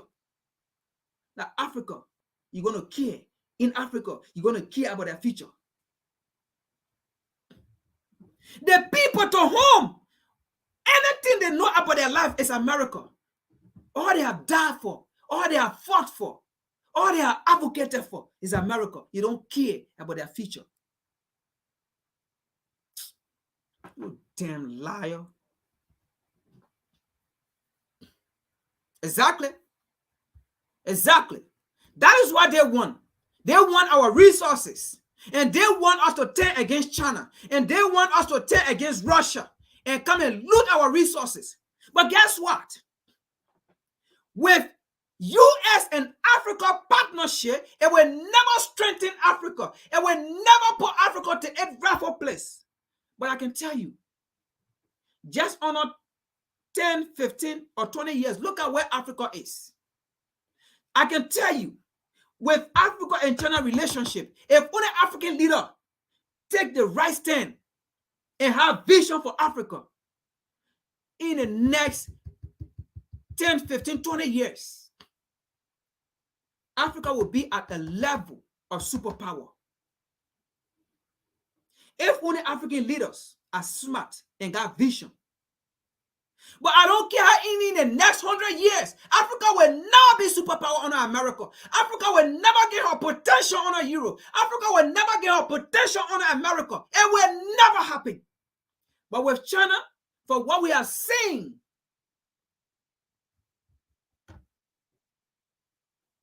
we can gain our potential. We can get somewhere. Because China is teaching on how to fetch. China is teaching on how to fetch so that we can fetch for ourselves. Let's continue here.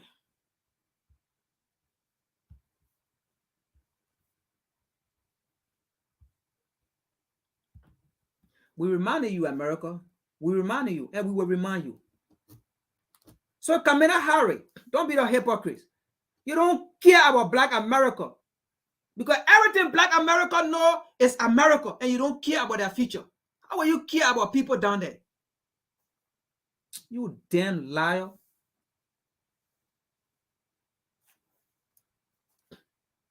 Now, let's see the goal of U.S.-African relationship, the reason why they want a relationship, the reason why Europe want a relationship with Africa. Let's see the reason.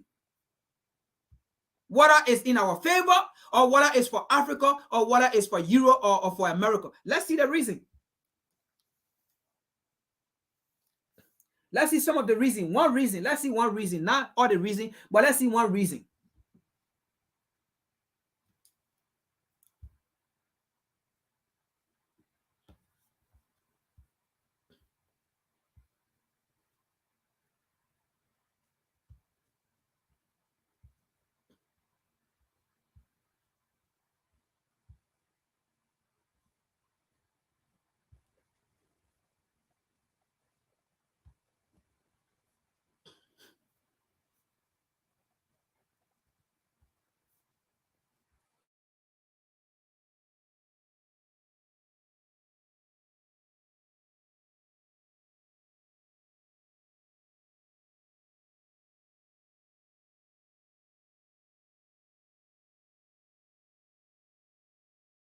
Russians protested NATO expansion from the get-go. The first tranche took place in 1999. The second tranche of expansion took place in 2004, right?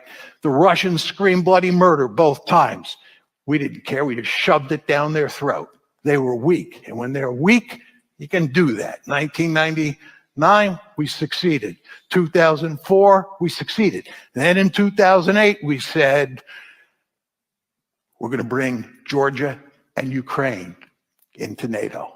The Russians made it very clear, you're not going to do that. You're not going to do that. We're going to resist. And if we have to, we'll destroy Ukraine.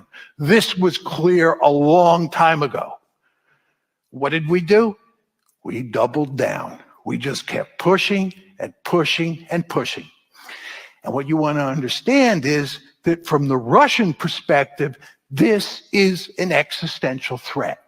They have to win this war. They cannot afford to lose it. If you accept the argument that Putin is an imperialist and he's just bent on conquering some more territory and creating a greater Russia, and there's no really underlying security imperative, then you can cut a deal and end this war.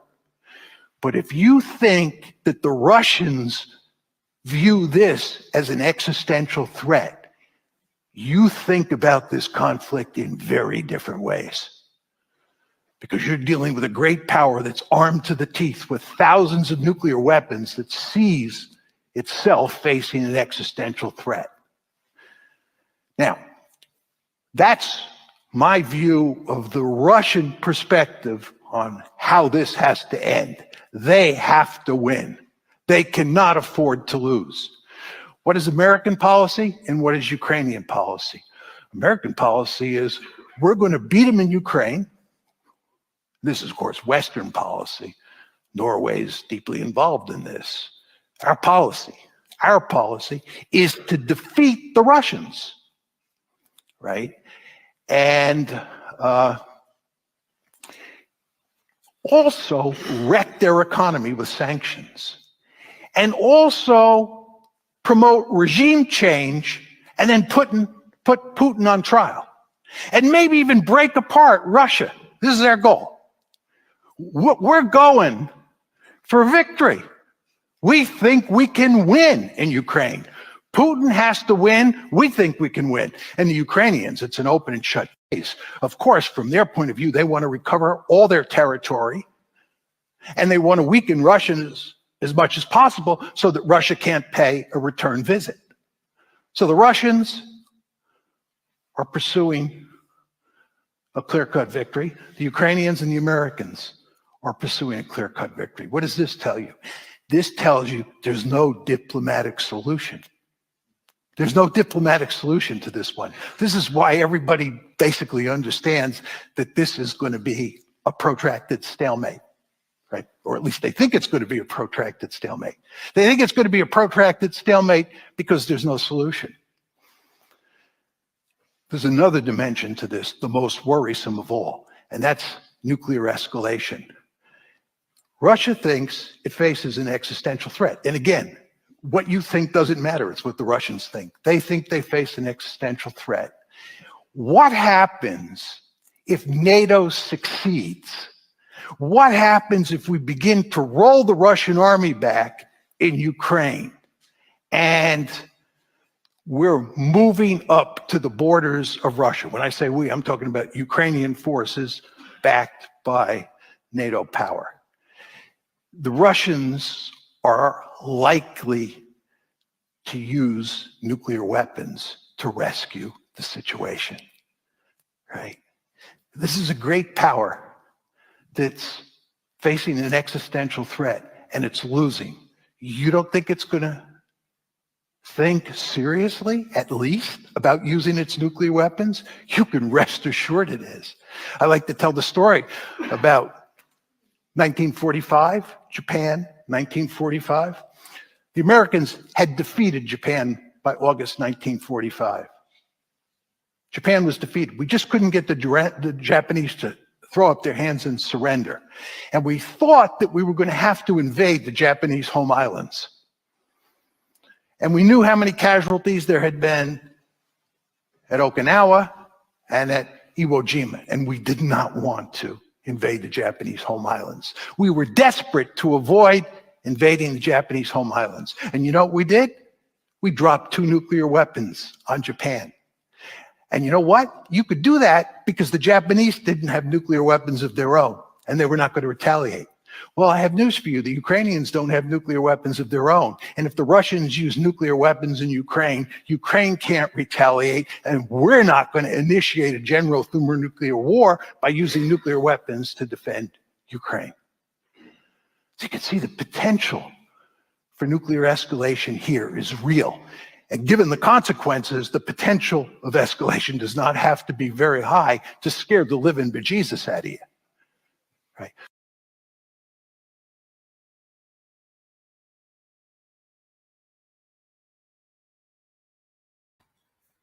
Okay, so that is one reason, right? They want Russia and China out of Africa. All right, and that is another reason we cannot agree with America. And the reason why we cannot agree with America is because you just saw the analysis that he gave right there. If we go on the side of America, Africa will never get her potential. Africa will never become superpower. Africa will never get to where she want to get. Because the aim of the friendship of America with Africa is to defeat Russia and China on the African continent. And once they are defeated, once we help America, we defeat Russia and China, we say no to Russia and China, and America win, what then become of us? We go back to captivity. That's one reason we cannot agree to America. And that's one reason America wants China and Russia out of Africa. It's not, these are power, how they call it, superpower fighting. It's about power greed. It's not about loving Africa. They have never loved Africa. They have never loved African people. And history is a fact. It's not about African people. It's about power greed. It's about protecting the American empire, the American hegemony. But once upon a time, there was once an empire called Rome, and Rome fell. So why not? Every empire was never meant to last forever, for eternity. No. Eternity lies with the Most High. Eternity does not lie with men. So if American empire is supposed to fail because of her atrocity, it will fail. Because she built her empire on blood. She built her empire on suffering, on dehumanizing people. And you expect that same people to come and protect that empire? You expect that same people to come and go against people who help to free them from your empire, from your captivity. You expect the people to go against the people who help them, free them from your captain. You expect them. You expect them. America, you ain't ready, man. If only you have vision, America, if only you have vision, you will make things right for yourself. And you know, you see what is coming, but you are so adamant. You don't care about your people. You don't love your people, America. If you love your citizens, if you love your people, you will take different direction. You will take different dimension. But I don't think you love your people. You see what is coming, but you don't love your people. And it's coming. Let's continue to the next place. We're going to be watching video now, folks. Let's continue here. We just want for America to see. To see, and you know, let's continue. We will get to the place Africa is being divided into 4 regions, okay? But just follow the pattern until we can get to that video. Follow the pattern as we go on. It's a pattern, okay? I want you to follow. So we're going to get to it because I know it's on a heading. Africa is being divided into 4 regions. I know you're wondering, what is that area that we're going to get? Just follow me. It is a pattern, okay? So I sat down. It took me time to put these things together, to find this material, to actually put them in how they call it in numbers the way I want to present them, okay? So just bear with me. We're going to get there, okay? We're going to get there. All right.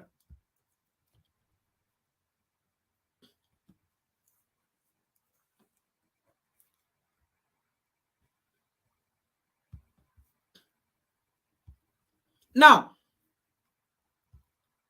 in the next video, right, is the U.S. Vice President shedding tears.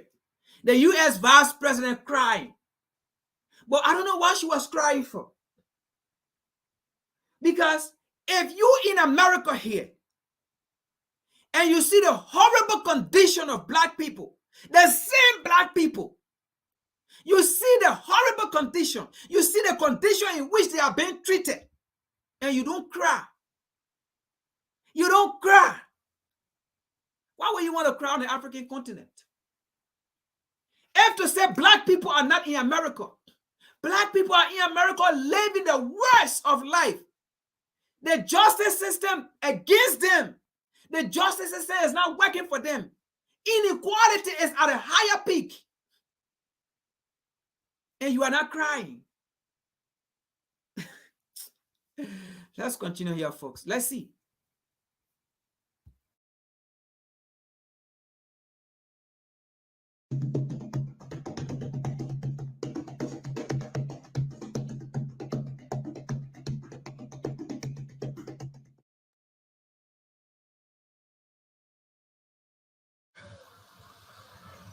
Where human beings were kept, men, women, and children.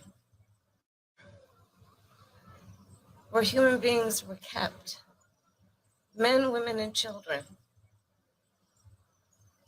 They were kidnapped from their homes. They were transported hundreds of miles from their homes, not really sure where they were headed, and they came to this place of horror.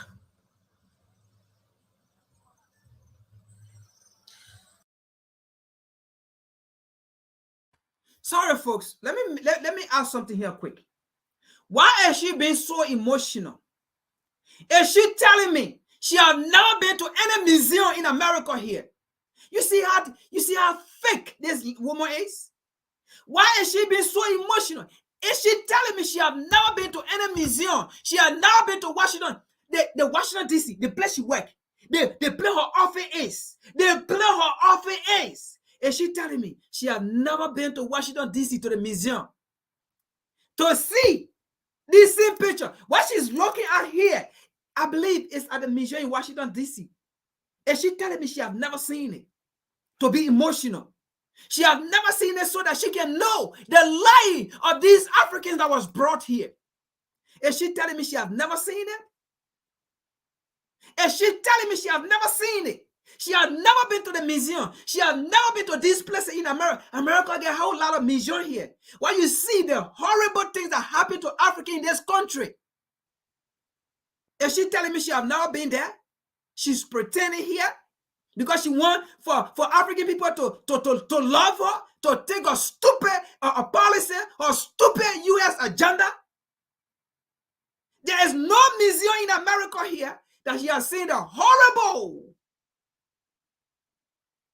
life African people went through in America here. And she telling me she have now been to those museums to see it, to shed tears, to cry. Let her get out of here, man.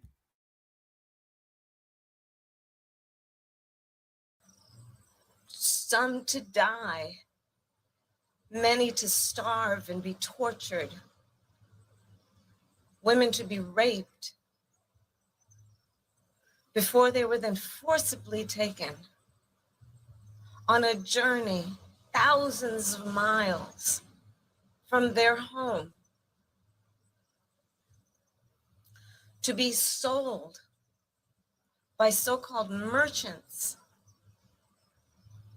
and taken to the Americas, to the Caribbean, to be an enslaved people. We don't know the numbers who died on their way to this place, the numbers who were killed during that passage on the Atlantic.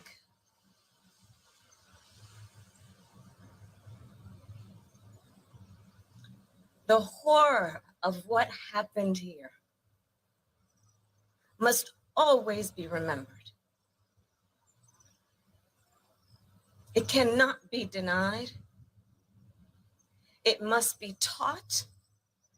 History must be learned.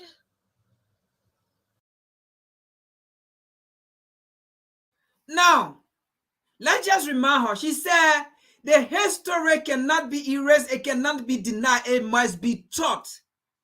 You see this lady, how hypocrite, evil she is. You see how she's standing down there pretending? She is the vice president for the United States, and she's here. Every day, people have stepped on African history in this country to be taught. They say it's critical to white supremacy. It's critical to be taught to white kids because it will make them cry, it will make them guilty. Man, why is she standing in Africa saying that the history must be taught? But here in America, where she served as vice president, she denied the teaching of African history to be taught. And African history in America here is American history, because it was done by so-called Americans. Then why should you deny the history? First, learn the history here. If you have learned it here, you are never going to be emotional when you go to the African continent, because you already know it by then. But you deny the teaching of African history here. You deny it and you call it critical. It is critical for your children to know it. It is critical for white people to know it because they will feel guilty. And then you go on the African continent because you want to get the mind of African. And then you acting emotional, fake emotional, or fake emotion. The African history need to be taught. I can imagine what happened here. It was so horrible. I don't know how many people that was taken to America by missionary. Oh my God. You need chia. Fake human being.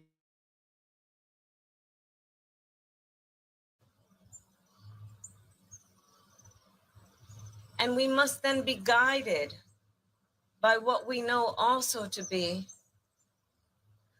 the history of those who survived in the Americas, in the Caribbean, those who proudly declare themselves to be the diaspora, who then came out of, in often many situations, odds that were designed to break them, to demoralize them, to create systems and situations that were to make them feel like less than humans.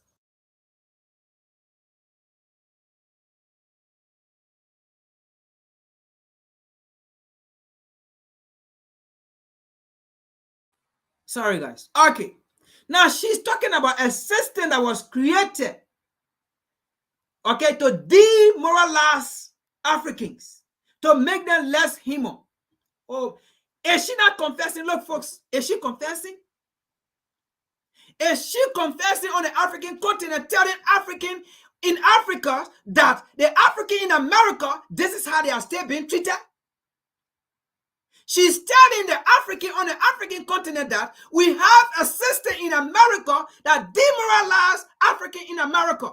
We have a system created in Africa that do not look at African in America as human being. We still look at them as 3/5 of a lesser human being. We create a system that do not see them as equal to other races in America. Is she not confessing? Because everything she's saying down there is exactly what they do here. She's confessing, folks.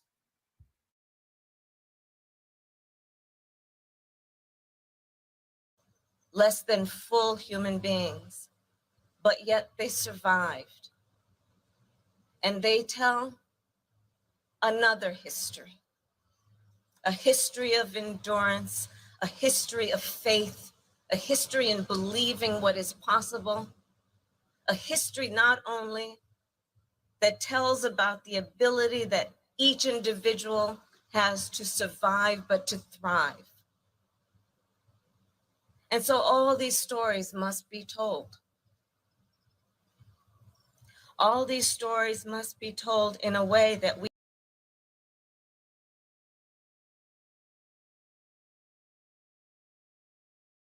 Now, all these stories, sorry folks, I took it out, but I mean I can post the link. I can post the link. All right. All these stories must be told. Then why are you denying the history in America here? Why? The last time, as I can witness, I think in Mississippi or Memphis, the entire school walked out because they said it was not going to teach a Black history. In fact, where in Florida, as I can remember last week, the teaching of civil rights, they canceled in a school, and students last week in Florida, and students that have taken our course, they have free period during that time. They deny the teaching of the course. And Camilla, you are in America here. How can you deny the teaching here and then go to Africa? You see, so this is why we say you guys are liars, because you are not telling African on the African continent the truth. You don't teach a history here. And then you lie to people on the African continent. It gotta be teach in a way we can forget so that it can never be erased. But the people, but you have museum. You go to the museum. You see it. You don't cry. You deny the teaching here. And then you on the African continent talking about we gotta teach it. Who are you lying to? Let's continue here. So it was good. At least it was good. You were on the African continent. You did some tour. That's good. We welcome you. That's good. At least you went there. But guess what? We said no to your agenda. We said no to America agenda, because America agenda is selfish. America agenda is a dehumanize African. America agenda kill African. It create proxy war. It make African to hate each other. It make African to fight among one another. It make Africa look poor. It don't empower us. It take food from our table. It take bread from our table and put it on the table of Americans, elites, and put it on the table of American elite children. I'm not talking about a middle class American who suffer, get 4 or 5 jobs, but they can't still get income. I'm not talking about them. I'm talking about the elite. And put table on the elite children instead of putting food on our table, on African people's table. So that's the American policy. We don't need it. And we said no.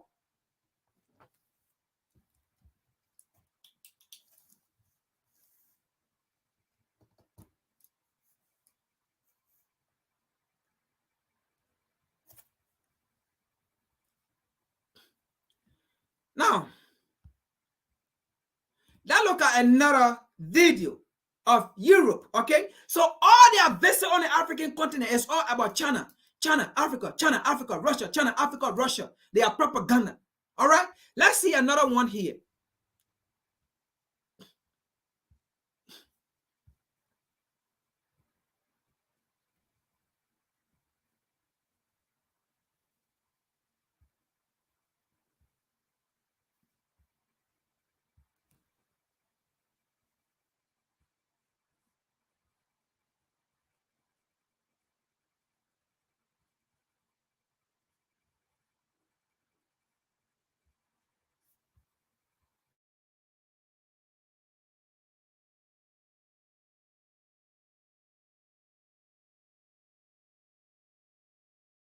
Living here in the meantime is for, whereas in Namibia, for example, the number of Chinese people living here in the meantime is 4 times as much as, for example, the German community. And it's so far, it's not precisely the same what takes place all over the world. There are differences. And what I'm... Mr. Speaker, what is your problem with that? Why does it become a problem? It looks like it's a more European problem than our problem. Yeah. You are so sorry for us. I don't see... Chinese will never come and play around here if Germans not allowed to do that, which Germans are doing, by the way. You talk about Chinese. We allow Germans to come offer visas here. Red carpet. Our people are trusted in Germany. Even diplomatic passport holders in Germany. And you come in here, Germans come in here as they want. So why Chinese talk about Germans? How you are treating us there? Chinese don't treat us like that. Diplomatic passport. We're coming back from Geneva. These people were held up at the airport. Just now, last week, in Germany. We know what we will handle our own country. Don't be sorry for us. Absolutely, yeah. Yeah. Every time Westerner comes, it's about Chinese. What is the problem? In Namibia, everybody knows Chinese? Did you tell Namibians that Chinese have overtaken Namibia? Not on my watch. I told Chinese ambassador, yeah, I'm not your puppet. It was in press everywhere. So please, respect us. That's all I would say. It shows disrespect that we are children who are going to be cajoled by Chinese or so. No. Chinese are coming in infrastructure all over Africa. And I saw in America, they are there. Who bailed Americans out from the financial crisis? Chinese money is there. So why small Namibia, who fought Germans, even Germans were fighting with you. We are tough people. Now Chinese will come and, after our sovereignty, come and decolonize us? You think so? Germans cannot succeed, even those Germans who are here. So please, at every European coming is about Chinese. And Chinese, we are dealing with them. Then Germany. They come in Germany, then America. France, they bought up France. So Namibia is not bought up yet. So please, as I said, I told Chinese, envy, we're not going to exchange any the old colonial or imperialism with new imperialism. Folks.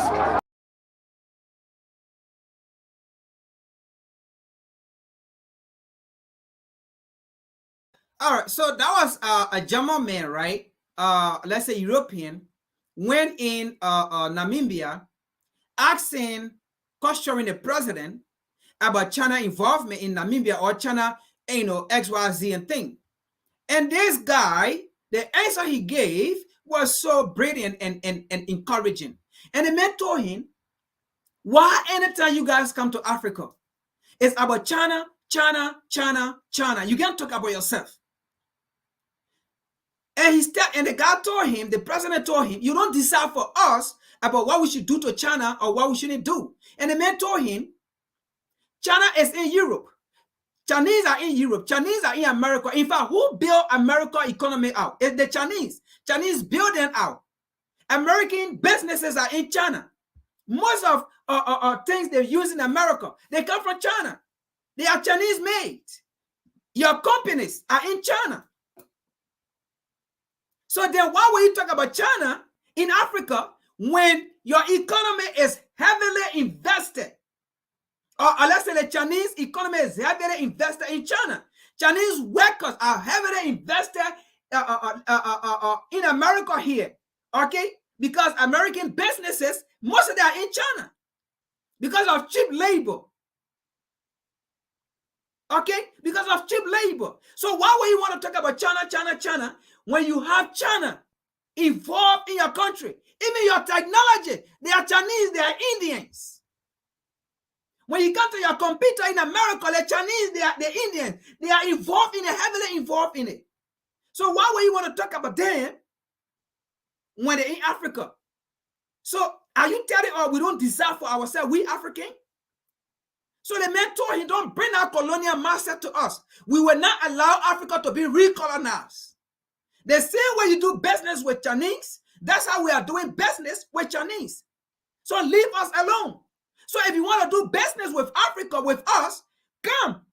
But don't come and be telling us China. So that means you are afraid of competition. You don't want competition. So you just want us to focus on Europe and America. And at the end, you do nothing for us.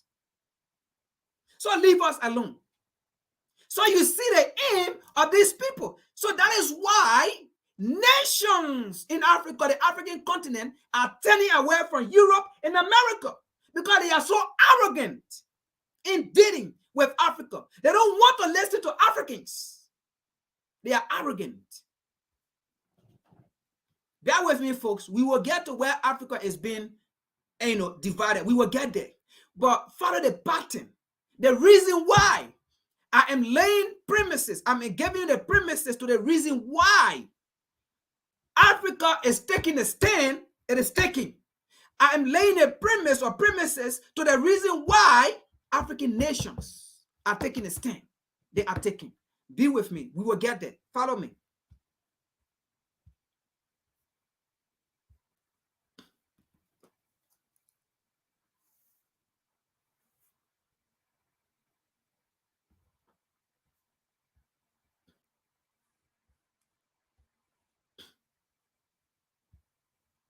So now, we are finally getting to the region of Africa. We are getting a little bit, okay? We are getting a bit by bit. So this is one of them, all right?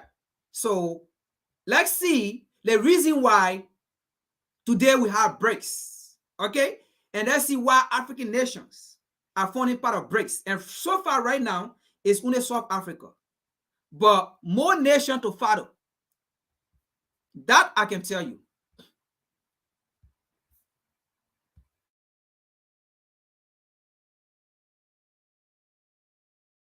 The United States is sending their vice president to Africa in an attempt to salvage Western relations with the continent, as America hopes to maintain Western influence over the various African nations while slowing down the influence of BRICS. Let's talk about what's happening, why Africa finds the entire world wanting to be their friends, and what this means for business in Africa. This trip from the vice president will include Ghana, Tanzania, and Zambia, and follows French President Macron's friendship tour of Africa a few weeks prior. This is clearly a preemptive measure, with the West trying to get ahead of President Putin, who plans to visit Africa to make a major push to align Africa with BRICS later this year. After the Ukraine war created a clear division between the West and Russia, the West realized that Africa aligning itself with BRICS nations would give Russia a major strategic advantage over the West. Thus, the US and France are extremely worried about losing influence with Africa, as China and Russia have made significant inroads in various African nations.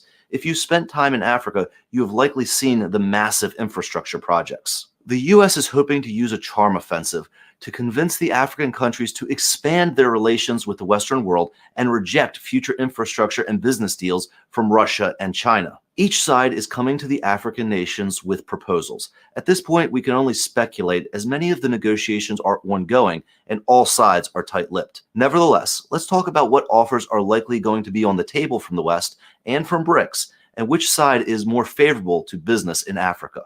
The BRICS nations, specifically Russia and China, are likely offering the various African leaders more energy infrastructure, transportation infrastructure, free grain, and help in developing African manufacturing, among other things. In exchange, the BRICS nations are likely looking to continue to establish a business foothold in Africa, receive a revenue stream from the various infrastructure projects through tolls and surcharges, allow BRICS access to the raw resources of the African continent, and of course, the ultimate goal of BRICS may be to cut off Western influence from Africa. The West will likely be a little less transparent.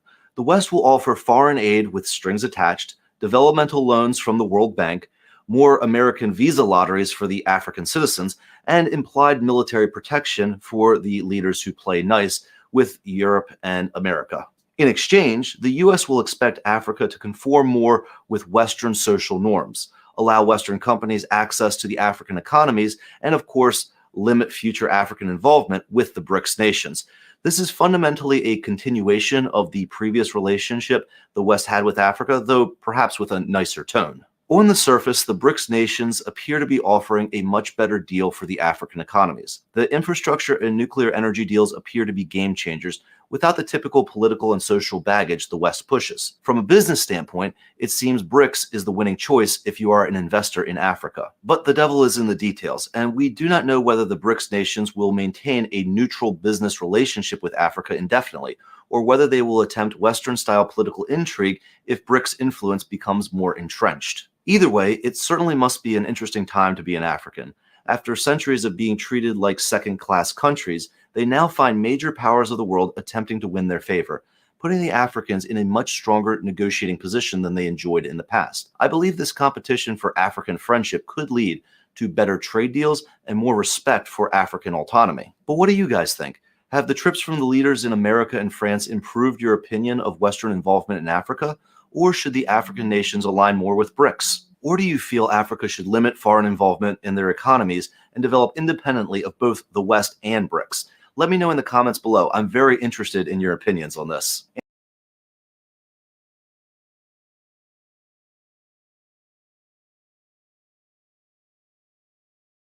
All right, so let's discuss this as we get into the video. Now, this is where Africa is divided, or is being divided into 4 regions. All right, so the new recolonization or the recolonization of Africa, all right, this is where it's taking place. But it's not going to happen anyway. All right, it's not going to happen, provided the African leaders think wise. Now, so you have seen it clear. America's involvement on the African continent, first of all, is not about the empowerment of Africa. That is clear. We should get that. That is why I was giving the premise or the premises so that you can see the reason to why African nations are taking a stand and not favoring America. They favor China over America or Europe, and they favor Russia over America or Europe. You have seen a premise, and we're still going to get more premises as we continue down the line. All right. Now, Africa is being divided into 4 right now, into 4 regions. Okay. Now, the first is West Africa. None of the West African nations are part of the BRICS, because the West African nations are still with their colonial master. This is a typical example of the 1963, the Moravia group versus the Casablanca group, where they split. There was a split between the 2 groups, where one group wanted the unification of Africa, the Casablanca group, headed by Kwame Nkrumah, where they wanted for Africa to be one, to have one head of state, and then maybe have governors in various states. And the Moravia group, headed by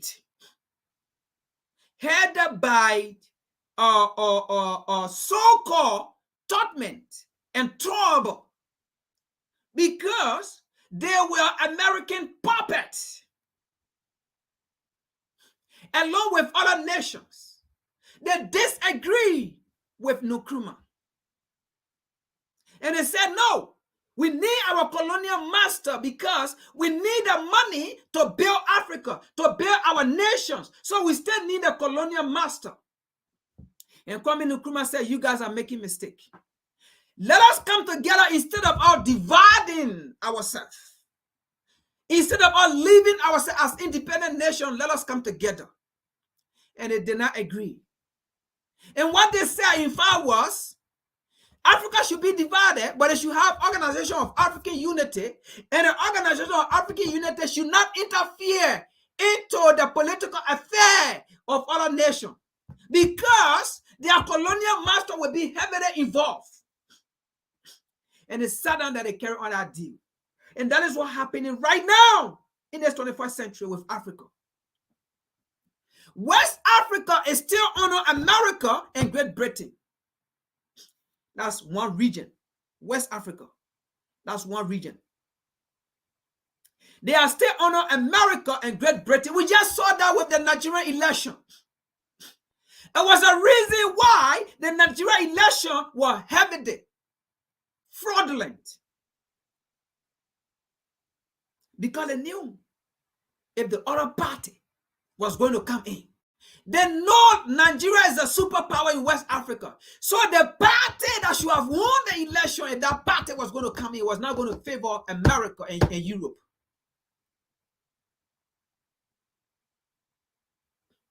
So that Nigeria election, it did horrible to Africa. It did horrible stuff to Africa, to the West African nation. The Nigeria election, where Nigerians sat down and allowed Europe and America to infiltrate that election, to tell them who should be leader. It created, it put the West African nation into chaos, into bondage, into captivity. That Nigeria election. So West Africa is the first region which America and Europe still control because of Nigeria. Because if Nigeria tell any West African nation what to do, is it. If Nigeria tell any West African nation what to do, that West African nation will not say no. If Nigeria tell any West African nation, bring your army to be trained in Nigeria, or we come and train you, they will not say no. If Nigeria tell any West African nation, we don't want Africa. Africa should be out of Africa right now. We need one West African army. No West African nation or leader will say no. Because there's a reason why they are the superpower for West Africa. But they let that go. That's the first region. We still honor America and Great Britain. That's the first region. Now, we will explain furthermore. The second region is the East Africa. Now, East Africa is not part of BRICS as we speak right now. They are not yet. East Africa, they are not part of BRICS as we speak right now. But with the East African nations, they are coming together. They are funding their bond. So the East African nation are hard in Central Africa, because Central Africa are not many. We are talking about Chad, Niger, and then I think Cameroon. Okay, so the East African nation are bringing the Central African nations together. So they are still in the East African nation. Kenya in our region is powerful. So I might say in our region, Kenya is the superpower in our region. Just how in West Africa, Nigeria is the superpower. So in our region, Kenya is the superpower. So in our region, Kenya being a superpower, Kenya refused to be under America. In fact, few days ago, William Ruto came out with a statement and told the Kenyan that if any of you have American dollar in the bank, get rid of it, because you're going to lose it. Because in few time, in few days, in few months, we're going to be using the Kenyan dollar to trade in our resources. So in few time, if you get an American dollar in the bank, get rid of it, because it's going to be useless. Go on YouTube, you will find it there. He said it's going to be useless. It's no longer going to be used. So if it will be useless, I mean the palm in Africa, in the East or East Africa will be useless as well. That's number 2. That's the 2 region. But the East African nation yet, they are not yet part of BRICS. But it is possible that they will be part of BRICS. It is possible they will go join the BRICS. They will not go join the colonial master. But it is the West African nation who are heavily involved here with their colonial master. So East Africa stand is kind of clear. You can see it's kind of clear. That's the second region. Now, I will name the 4 region and I tell you the mistake of the African leader, the mistake they are doing. That's the second region, right? What is the third region? The third region are North Africa. North Africa will not be part of Europe, will not be part of America. North Africa. They will be part of the Arab League. North Africa will be part of the Middle East, the Arab League. Now, if North Africa be part of the Arab League, what's going to happen? The Arab League, or let's say the Middle East, for that is clear. They are going to be part of the BRICS. Iran is already working with Russia. Iran is already working with them. Yemen, under no circumstance, Yemen will be part of America or Europe. No, Yemen will join Russia. They are all going to the BRICS. That's number 3. North Africa. Foreign alliance. They are not coming to the US and they are not going to Europe. They are going to the Arab League. And who will the Arab League go to? The Middle East. And where they are going? The BRICS. That's number 3. Where is number 4? Number 4 is South Africa. The Southern nation. The Southern nation. Now, the Southern nation, South Africa is the superpower for them. In the South, South Africa is a superpower for them. And if South Africa is the superpower for them, and South Africa is part of the BRICS, automatically what do you expect? Do you expect Zimbabwe to come and join America or Europe? It will never happen. When America and Europe bend the problem, the thorn in their flesh when it comes to sanction and dehumanizing them, do you expect Namibia? It will not happen.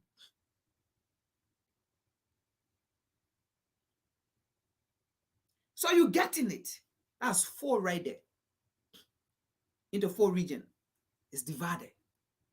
Now, is that in our favor? No, it's never in our favor. It's never in our favor. Africa being divided into 4 regions, is it in the favor of African? No. Now, why Africa is divided into 4 regions? It's because of Europe and America again. Because the atrocity they have committed. Because they divided Africa. And now African nations are taking their stand going separate. Now, what is the importance of Africa joining the BRICS? There is disadvantage and there is advantage. Now, I have told you how we are divided into 4. Now, I have told you the reason why African nations are going against Europe and America. And I told you the reason why the West African nations are still with their colonial master. But even as that, it's not going to be an easy fight. Because those leaders are not the one to dictate to the Africans, the West Africans, or to dictate to the Africans in West Africa. Because any African, we will take you down, we will come for you. Because right now, it's not about America. We don't care about American policy. We care about African people's life. So if any African leader come into power in West Africa there, and you want to protect selfish American interests and forget about your people, we'd rather get you out. We'd rather get you out. So we are not going to sit down to be recolonized by Europe and America because you want to protect American interests or you want to protect Europe interests. You, that African leader, you will go. Now, Africa being divided into 4 regions, is it in our interest? No. It's never in our interest. You know what? There is 2 things we need. Even if we are joining the BRICS, we need 2 things. Number 1, we need currency. Number 2, we need one army of Africa that can defend the Africans in the African continent. In West Africa, Nigeria cannot fight China or fight Russia or fight the UK or fight the US. We can. Liberia, oh, forget it. That one part. I mean, just 2 Marines can take down Liberia. So we can. Ghana cannot. We can. And that's why we are making a mistake. Because if you look at what is happening in the world right now, America is sharpening her military. Every day America is doing drill. Every day China is doing drill. Every day Russia, even though they are fighting, but they are doing drill. Every day the Indian, they are doing drill. The Korean, South Korea, they are doing drill. They are testing their military, their weapon. It's like they are testing their military. They are testing their weapon. Every day they go to the sea and they shoot their weapon. In Asia, they are doing the same thing. Every day, they are testing their weapon. They are testing their military. They are flying overseas. They are submarine. They are testing it because they are preparing. Only Africa, a whole continent. We are not doing no military drill. We are not testing nothing because we start saying that like mumu, thinking that America will come fight for West Africa, thinking that the other person will come fight for us. America used Ukraine right now. Is America fighting for Ukraine? Let us get that clear. We are making mistake, African leaders. It's not about even joining the BRICS. We are joining the BRICS. That's fine. But while joining the BRICS, at the same time, African leaders need to come together to unite the continent and start talking about having one currency. Because even if you can join the BRICS nation, China and Russia will still be powerful because we will be using their money, their currency to trade our resources. Folks, as we are allying with other people, let us also look at what is in the package for us. Let us look at what is in the package for us. Because as long as we don't have currency to go with our resources so that people can buy our resources with our currency, we lack everything. We will not still have power. It's going to be like the NATO nation. You know why the US is powerful? Because the US dollar is the one being used. With the NATO nation, those nations, their currency is not being used. Or their currency are not being used to trade. You use the pound or the US dollar. So that's why the NATO nation, they are nothing. So that's how the BRICS nation going to be. So we can't be like that as a continent and we don't have currency. We will still be voiceless and we will still be powerless. Now, West Africa, we can go on Europe and America. We are still nothing because we don't have currency to trade our resources. We're still going to trade our resources with the American dollar, and we will have to strengthen the American dollar. We will have to strengthen the pound. We are still nothing.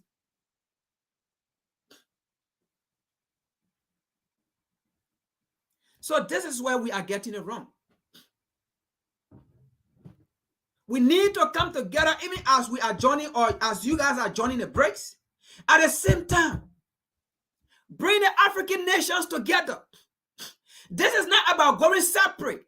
That's why y'all did 1963. Y'all went separate. And today we are where we are. And you guys are repeating the same thing. You guys need to bring the African continent together. The number 2 priority on the list, or 3, is to bring the African nations together. Number 2, have one African army. Number 3, have one currency. So that in the next phase, because I don't know how the next phase is going to be, so that in the next phase, we will not be going to China for loan, for aid. We will not be going to Russia for loan for aid. We will not be going to Europe and America for loan for aid. Let us be wise at this time. Even as we are calling Russia and China, as they are coming in, let us be wise as well too. Let us be visionary. Let us see things ahead. We should not just see things before us. Let us look ahead of us. Because after this phase, the next phase, we want for America to come be back in Africa for aid. After this phase, the next phase, we want for Europe to come be back in Africa for aid.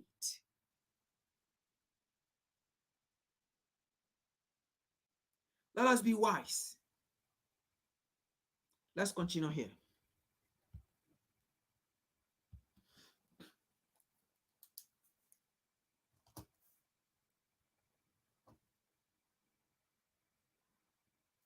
Now, let's look at another reason why we are not looking at America. America use propaganda. America and Europe use propaganda. Okay? Any nation in Africa that does not agree to their policy, they make that person to look ugly and they make her to go.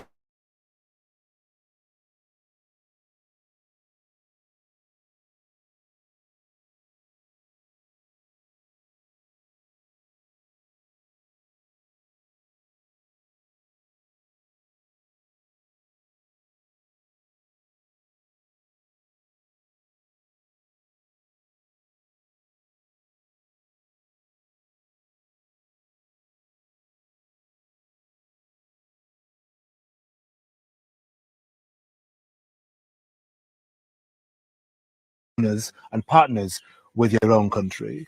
You point your finger. But Mr. President, there are lots of international organizations that are aid and donors and partners with your own country. You point your finger at them, but they would say, look, we're helping the Gambian people. Why would you attack us? Where did they help us? They would say that they are giving food aid. They would say that they're giving budgetary support, a whole range of things that the IMF, the World Bank, the EU would say they want to partner with you in. They're not helping me. If the rest refund to Africa what they have looted for the past 400 years, plus 25 interest, they're not giving us any aid. They're giving us back something that is infinitesimal compared to what they have taken from us. So they're not giving me any aid. They're not giving me any favors. They don't give me back what they're taking for 400 years. I'm saying I'll ask them for anything. So they're not giving me aid. In fact, that's even an insult. If you take a bull and then give me only the horns, and you tell me you're helping me, that's an insult.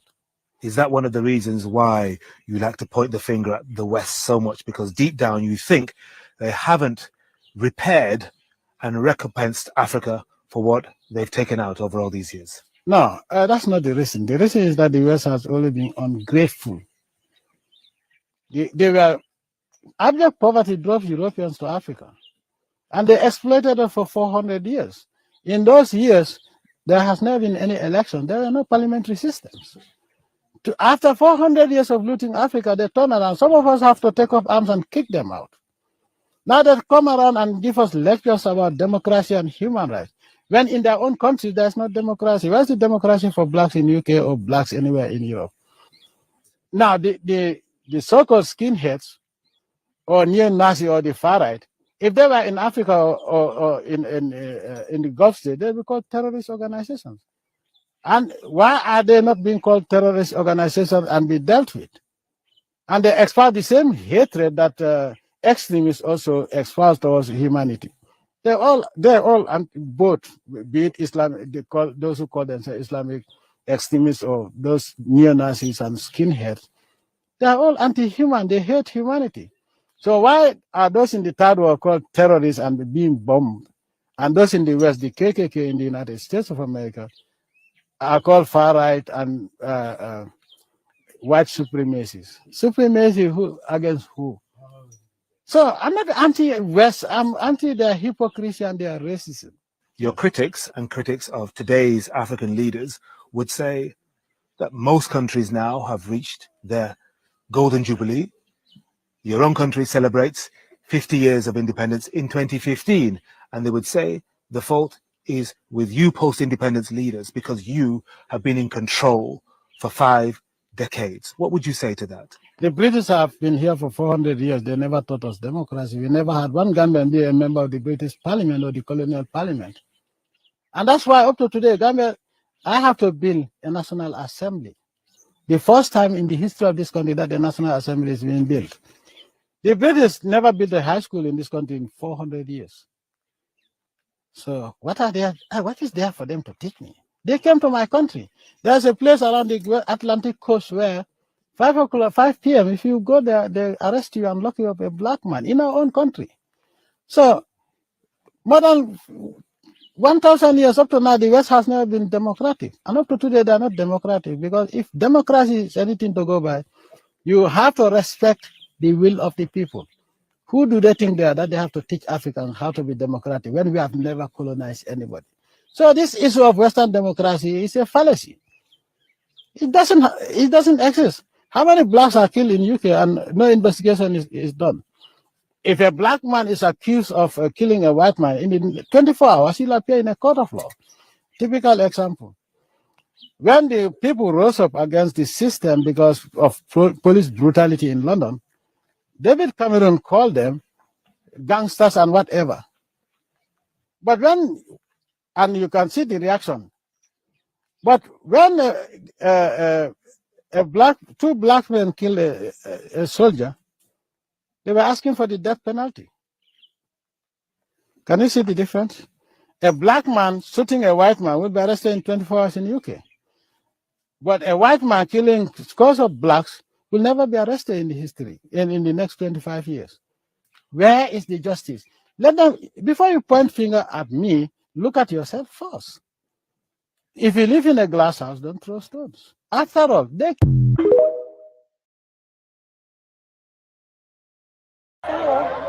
Folks, thanks for joining.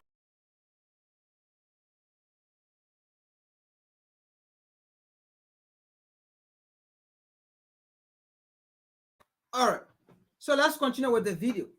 It's just another video to America, the reason why Africa is taking a stand again. All right, so this was a man they dehumanized before. They said he was a dictator, but it's America that support Farouk, family that been in power for over 50 years. America support them. America don't say they are dictator.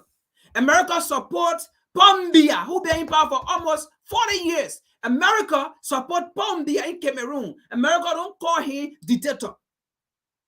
Folks, if America, whenever America tell you this is the road to Fado, don't go with our road, go with the next road. Go with the next road. If America choose your leader for you, that's not your leader.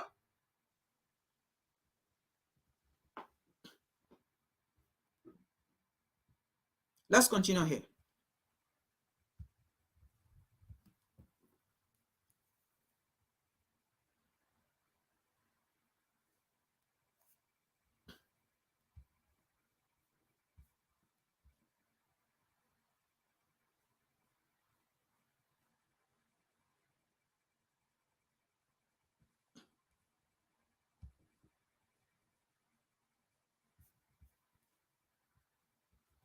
No, I don't want this. Oh, this will be the last.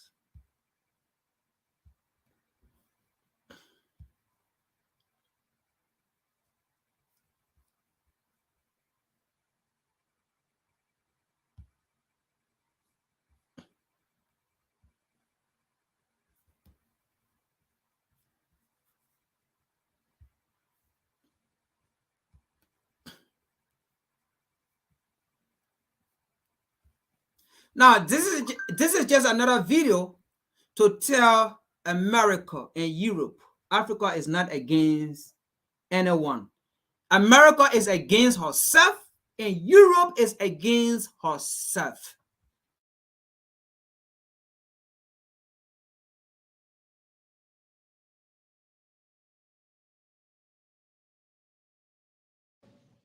To China.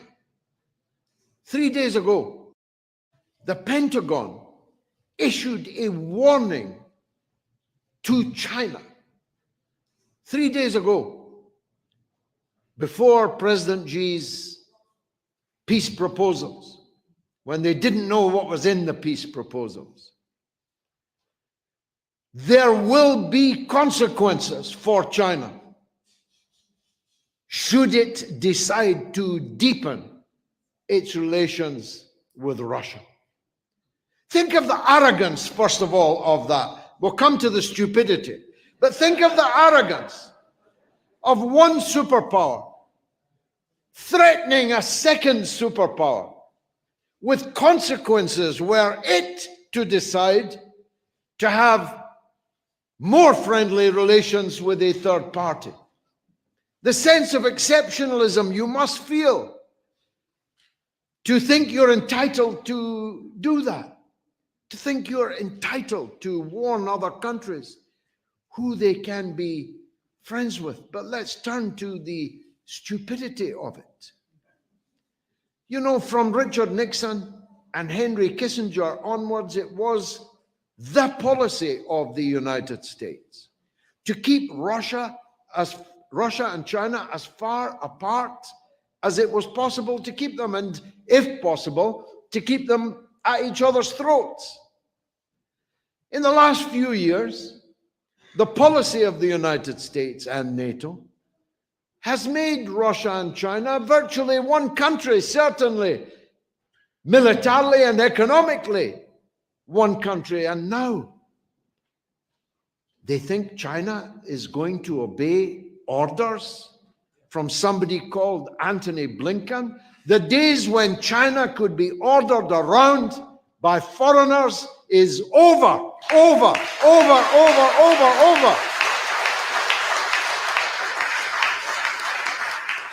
Ditto South Africa. South Africa was warned, why are you having joint naval exercises with the Russian and Chinese navies? As the leadership in South Africa pointed out, when you Western colonialist countries were supporting the apartheid dictatorship in South Africa, the only countries that stood with us were Russia and China. And you want us to consider them our enemies? I'm so old, I was there. Every dinner that the African National Congress fighters ate in the bush came from Russia. Every uniform they had, every gun that they carried, every international initiative, campaign that they were able to mount to bring about the freedom of South Africa came from the then Soviet Union and from China. And now you want South Africa to be an enemy of Russia and China? Are you crazy? And South Africa has said no. India has said no. Iran has said no. Latin America, from north to south, has said no. Asia has said no. The Arab worlds, even the Saudis and the kings and the sheikhs in the desert have said no. The world is not against Russia and China. Don't imagine you speak for the world. The West, if you include it in it, countries that are very definitely not in the West. The last time I looked at the globe, Australia is not in the West. New Zealand is not in the West. But even if you allow them to call themselves the West, is 13% of the people of the world. 13% of the world's population lives in what could loosely be described as the West. And we are here to say, even in the West, there are millions and millions and millions of us who reject your domination and your wars and your clubs.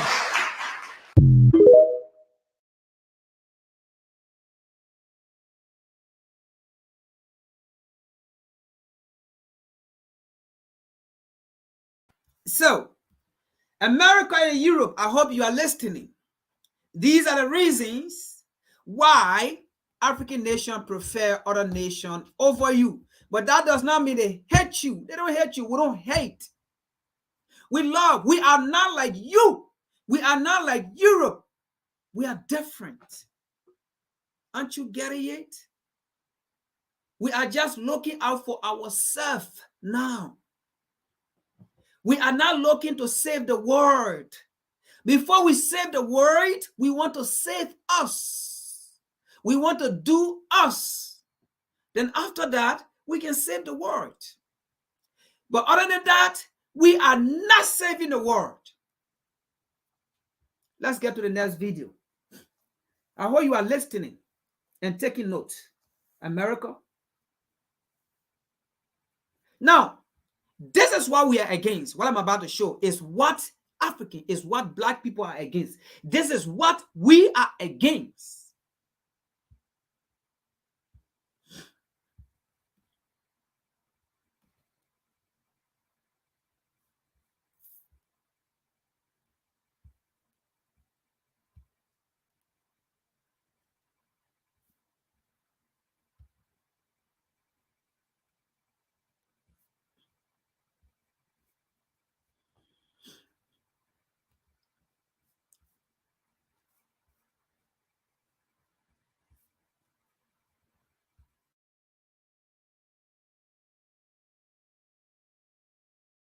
If you look at for example, the coverage of China in the Western press or in remarks by Western officials, in particular US officials, they often refer to China as the biggest, or top challenge or biggest threat to the US existence. How do you understand that kind of allegation or criticism? You can understand why they are worried about like a country like China, because China is working in the opposite direction to them. China is working to free other people and free itself from being plundered, from being humiliated. This is the country that the USA is a country that has thrived, survived, prospered from slave trade, cross-Atlantic slave trade. They enslaved the Africans for centuries. They plundered the resources of Latin America, the resources of Africa, the resources of Asia. They plundered even the resources of Europe. This is the country, if plunder today, exploitation of other people is removed, the USA will not be the powerful country that it is today. If there's equality in the dealings with each other, the USA ceases because it doesn't know how to deal with other people on an equal basis, with other nations on an equal basis. It gets lost. It's worried today with the multipolar world that is emerging because its hegemonic interests are being threatened. It's not China per se, it's the interests of the Americans that are being threatened with a world that is more equal, that is more fair, that is more just. They can't survive in that world because their methods of existence are based on plundering other nations, on humiliating other nations, on exploiting other nations. Well, a related question, I would cite is, the Chinese efforts to broker, basically a peace deal for Saudi Arabia and Iran to resume their diplomatic ties.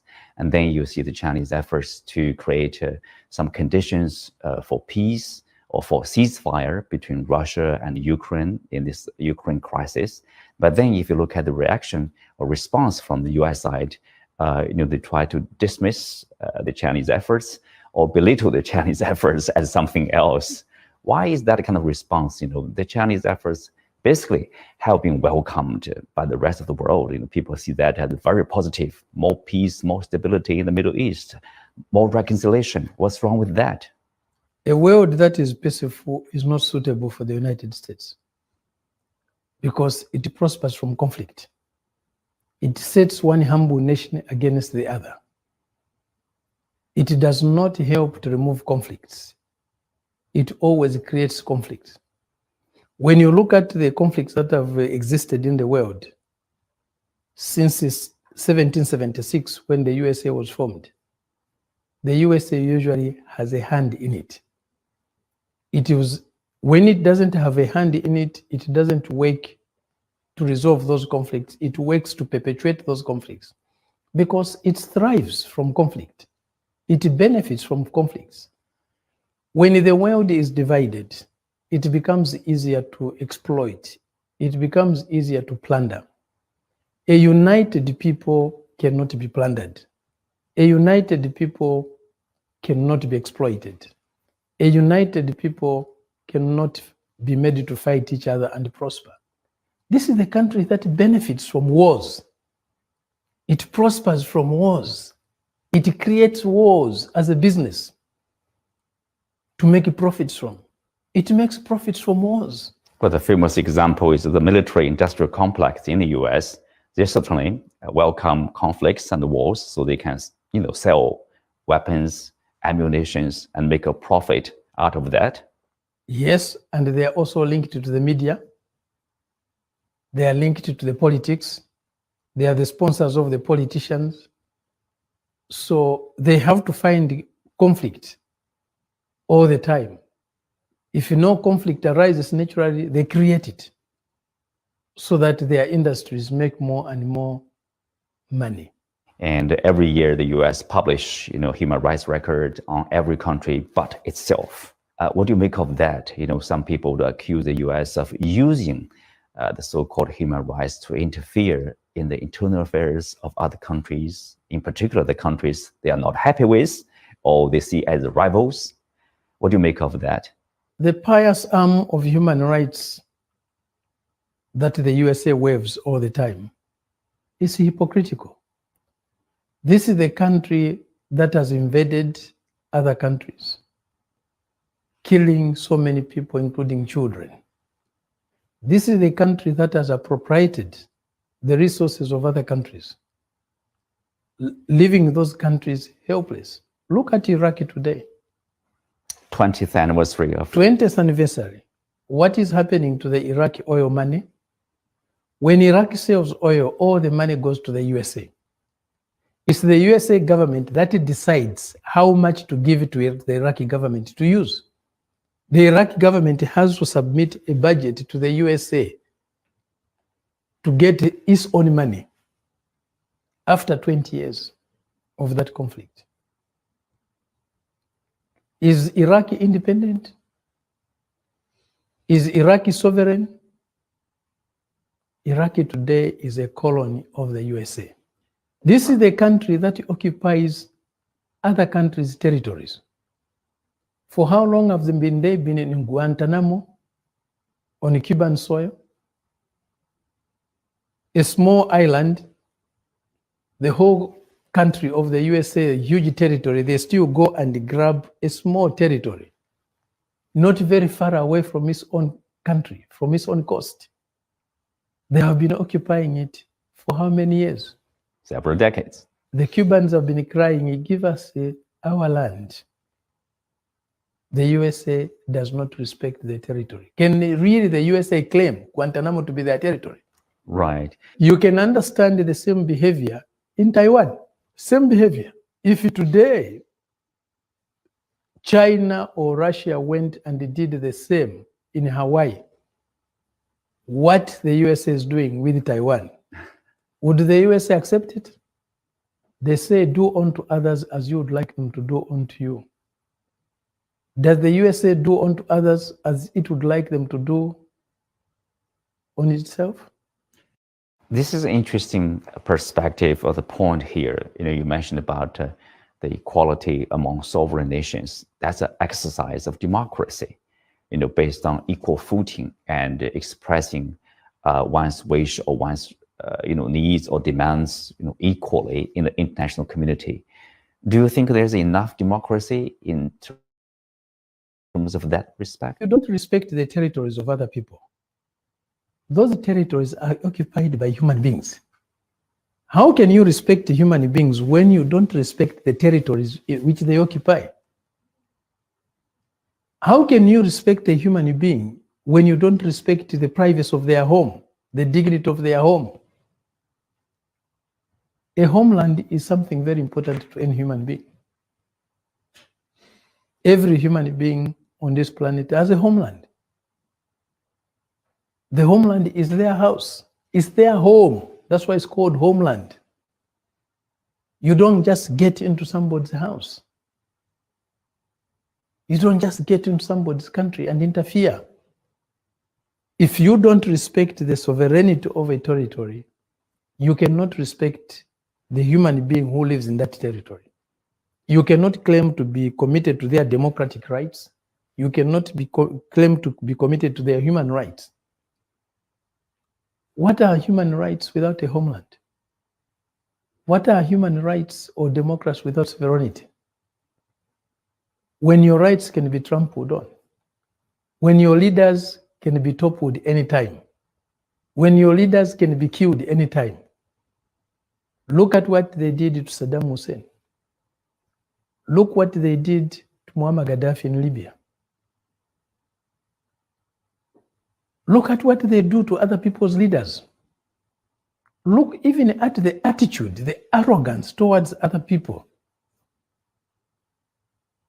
They never respect the leaders of other countries.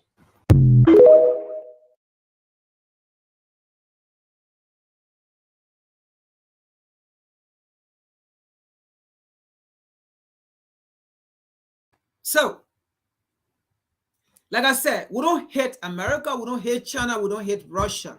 What we hate is the attitude of other people against other people. And that's what America does. It is the attitude of America we hate. It is the behavior of America we hate.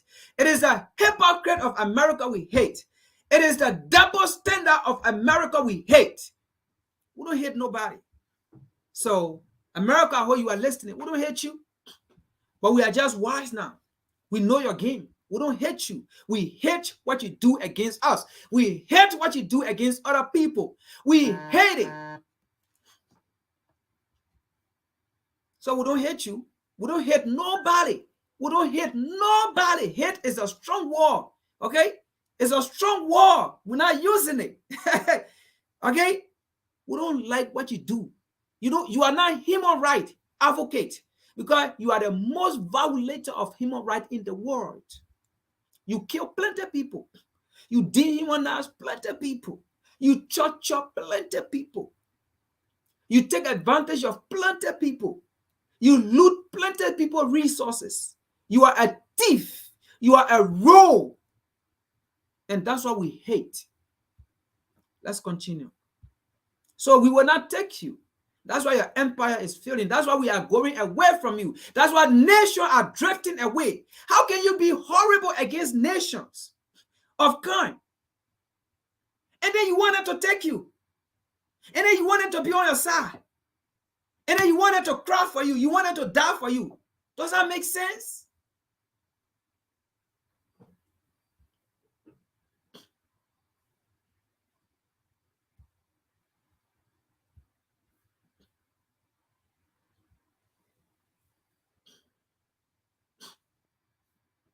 Now, let's look at the end. The end of U.S. influence in Africa. And they shouldn't take it to be a joke. The end of U.S. influence on African people.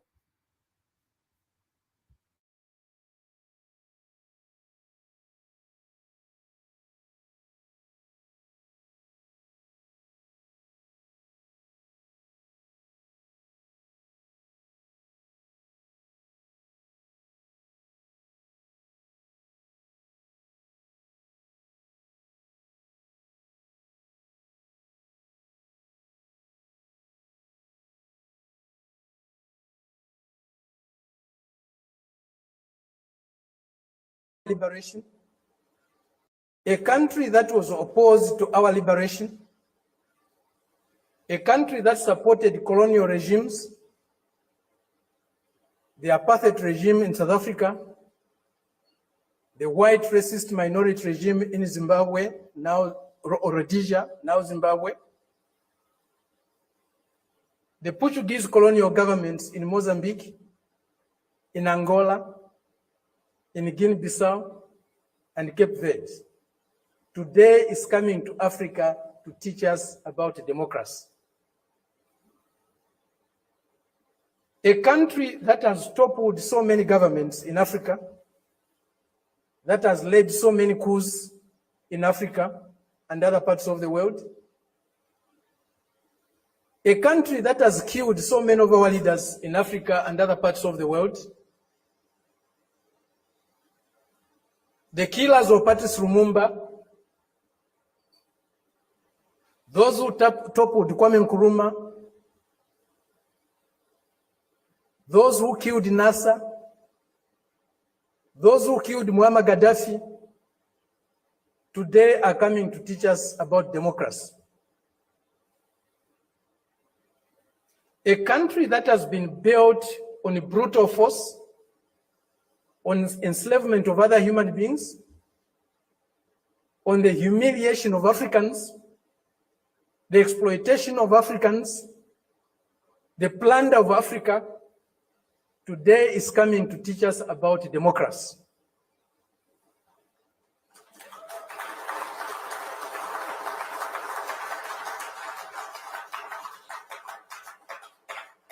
That's the arrogance, the imperialist arrogance, the racist arrogance that we are subjected to.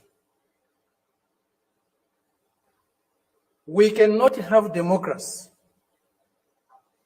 where there's hegemony of the strongest, mightiest imperialist power.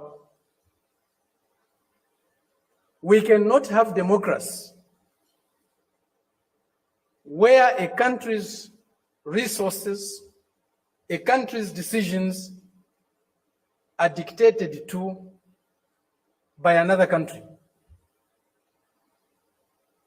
A country that is dominated by another country cannot be democratic. A country that lacks sovereignty cannot be democratic. A people that cannot decide for themselves cannot be democratic. A colony, a neo-colony cannot be democratic. That's why today, even at the United Nations, membership is on the basis of sovereignty. Only sovereign nations can be members of the United Nations, because only sovereign nations can decide for themselves. A colony cannot be a member of the United Nations. It's not by accident. It's not a mistake. If you have no respect for the dignity of others, if you have no respect for the sovereignty of other countries, you cannot claim to be a champion of democracy. They used to say, all roads lead to Rome. Today, we can confidently say, all roads to progress, all roads to what is better for humanity leads to Beijing.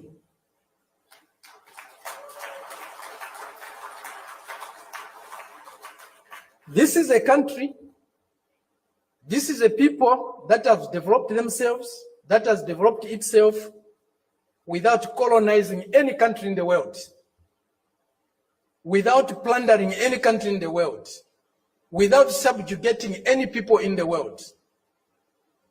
This is a country that is developing with maximum respect for others, for their history, for their cultures, and recognizes the diversity that is there in civilization. We were only taught one form of civilization, one form of modernization. That was the Western way. Westernness was a measure of how civilized, how modern you are. We reject that. We reject it because it's not correct. We reject it because it's undemocratic.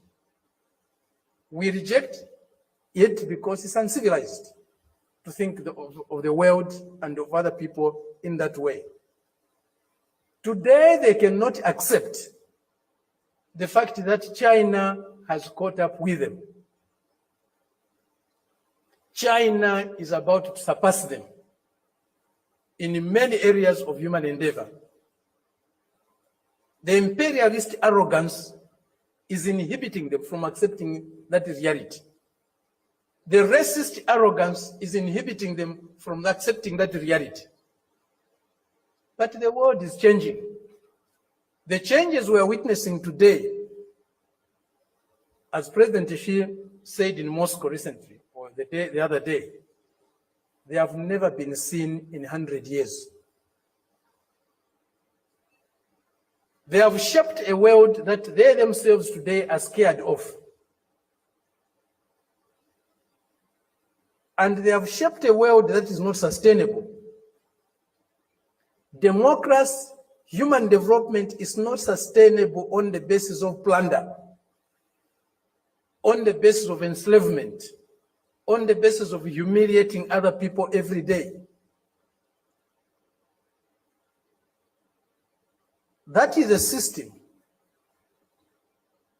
we are seeing today, a system that will not survive if plunder is eliminated, if subjugation of other peoples, other nations is eliminated, if inequality in the world is eliminated. That system will disappear. The only system that can survive and can endure for long is a system that is based on mutual benefit, win-win relationships, mutual respect for others, accommodation and tolerance of others, and fraternal love for all humanity. This is what we find in China today.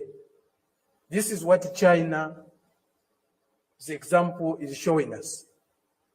Indeed, all paths are different. There's no path that is the same, even if they are leading to the same destination. Each path has got its own characteristics. We are seeing that, we are learning that, we are experiencing that today with China.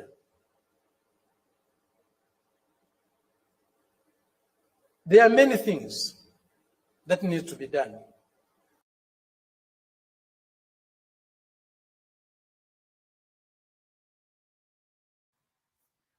Okay, so that is the message to America and to Europe and to people who think Africans prefer China or Russia over America or over Europe. To people who think Russia is horrible. Why should African people go on the side of Russia? Russia invaded Ukraine, so what? America invaded Libya. They support M23 rebel in DRC Congo. They carry coup d'etat in Guinea, coup d'etat in Mali, Burkina Faso. And so what? You want to talk about Russia invading Ukraine?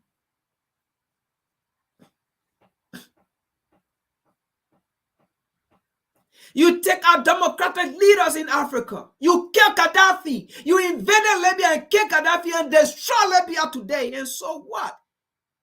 You want to talk about Russia? You want to talk about why Africans support Russia? You supported apartheid in South Africa. So why should you have problem when Africans or South Africans support Russia? When you supported apartheid, when you funded apartheid with your money to kill South Africans, who came to their aid was Russia. So you want for Russia to go, South Africa to go against Russia?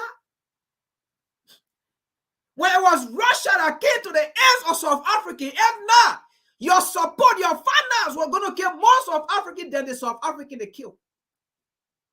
And now Nelson Mandela was going to die and get rotted in jail if Russia was not going to come in earlier to help.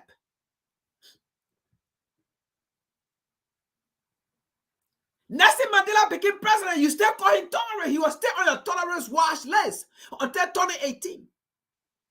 Or let's say 2008 or so, around 2008 before you got him from out of the tolerant list. Even he was president, you still call him terrorist. And then you want for South Africa to go against Russia. When you help kill South African, you help kill Africans. You want to talk about human rights? I see. I see. I see. When you help kill Thomas Sankara, you want to talk about human rights? When you help kill Patrick Lumumba, you want to talk about human rights? I see. I see. I see.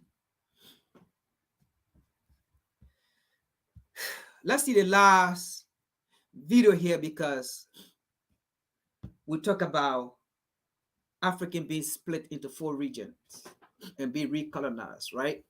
That's the last video, just maybe 30 seconds or something. But America, we are done with you.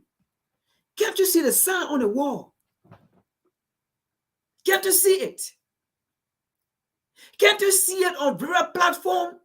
Can't you hear our messages? Can't you see?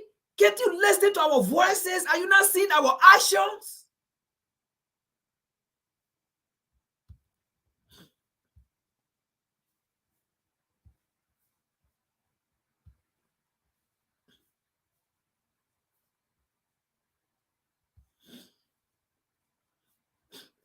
This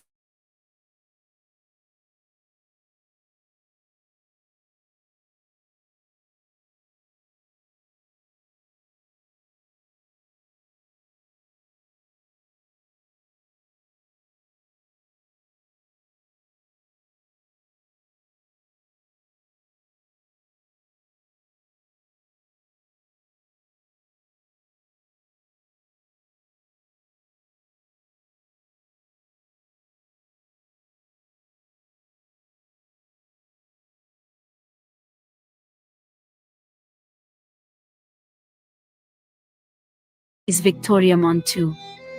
Captured from the kingdom of Dahomey, I was a woman warrior turned slave in Saint-Domingue. But my leadership allowed me to become an important figure in the Haitian Revolution. I am proud to be counted among courageous women such as Sonate Belair and Cecile Fatiman who fought for their freedom. After the birth of my nephew Jean-Jacques Dessalines on September 20, 1758, I took on the responsibility of teaching him the values of our culture and the art of war. Despite attempts by our owner to break our relationship, I continued to play a key role in the fight for freedom. After the proclamation of Haiti's independence on January 1, 1804, Jean-Jacques became emperor and I was elevated to the rank of imperial duchess. I devoted my life to fighting for the freedom and dignity of our people until my death on June 12, 1805. I am proud of the legacy I have left behind.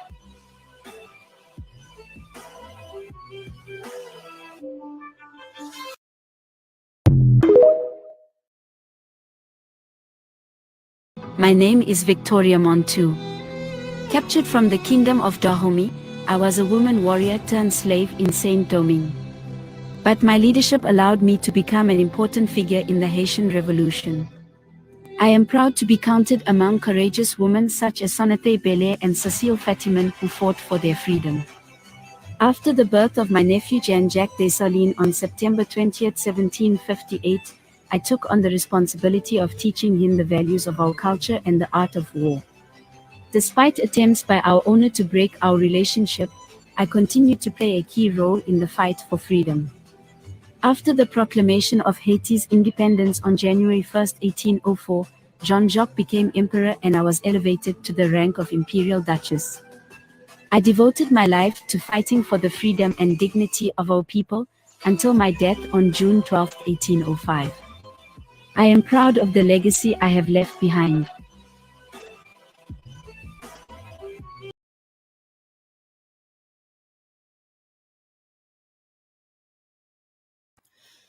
So we'll end here, but let me give my departing statement.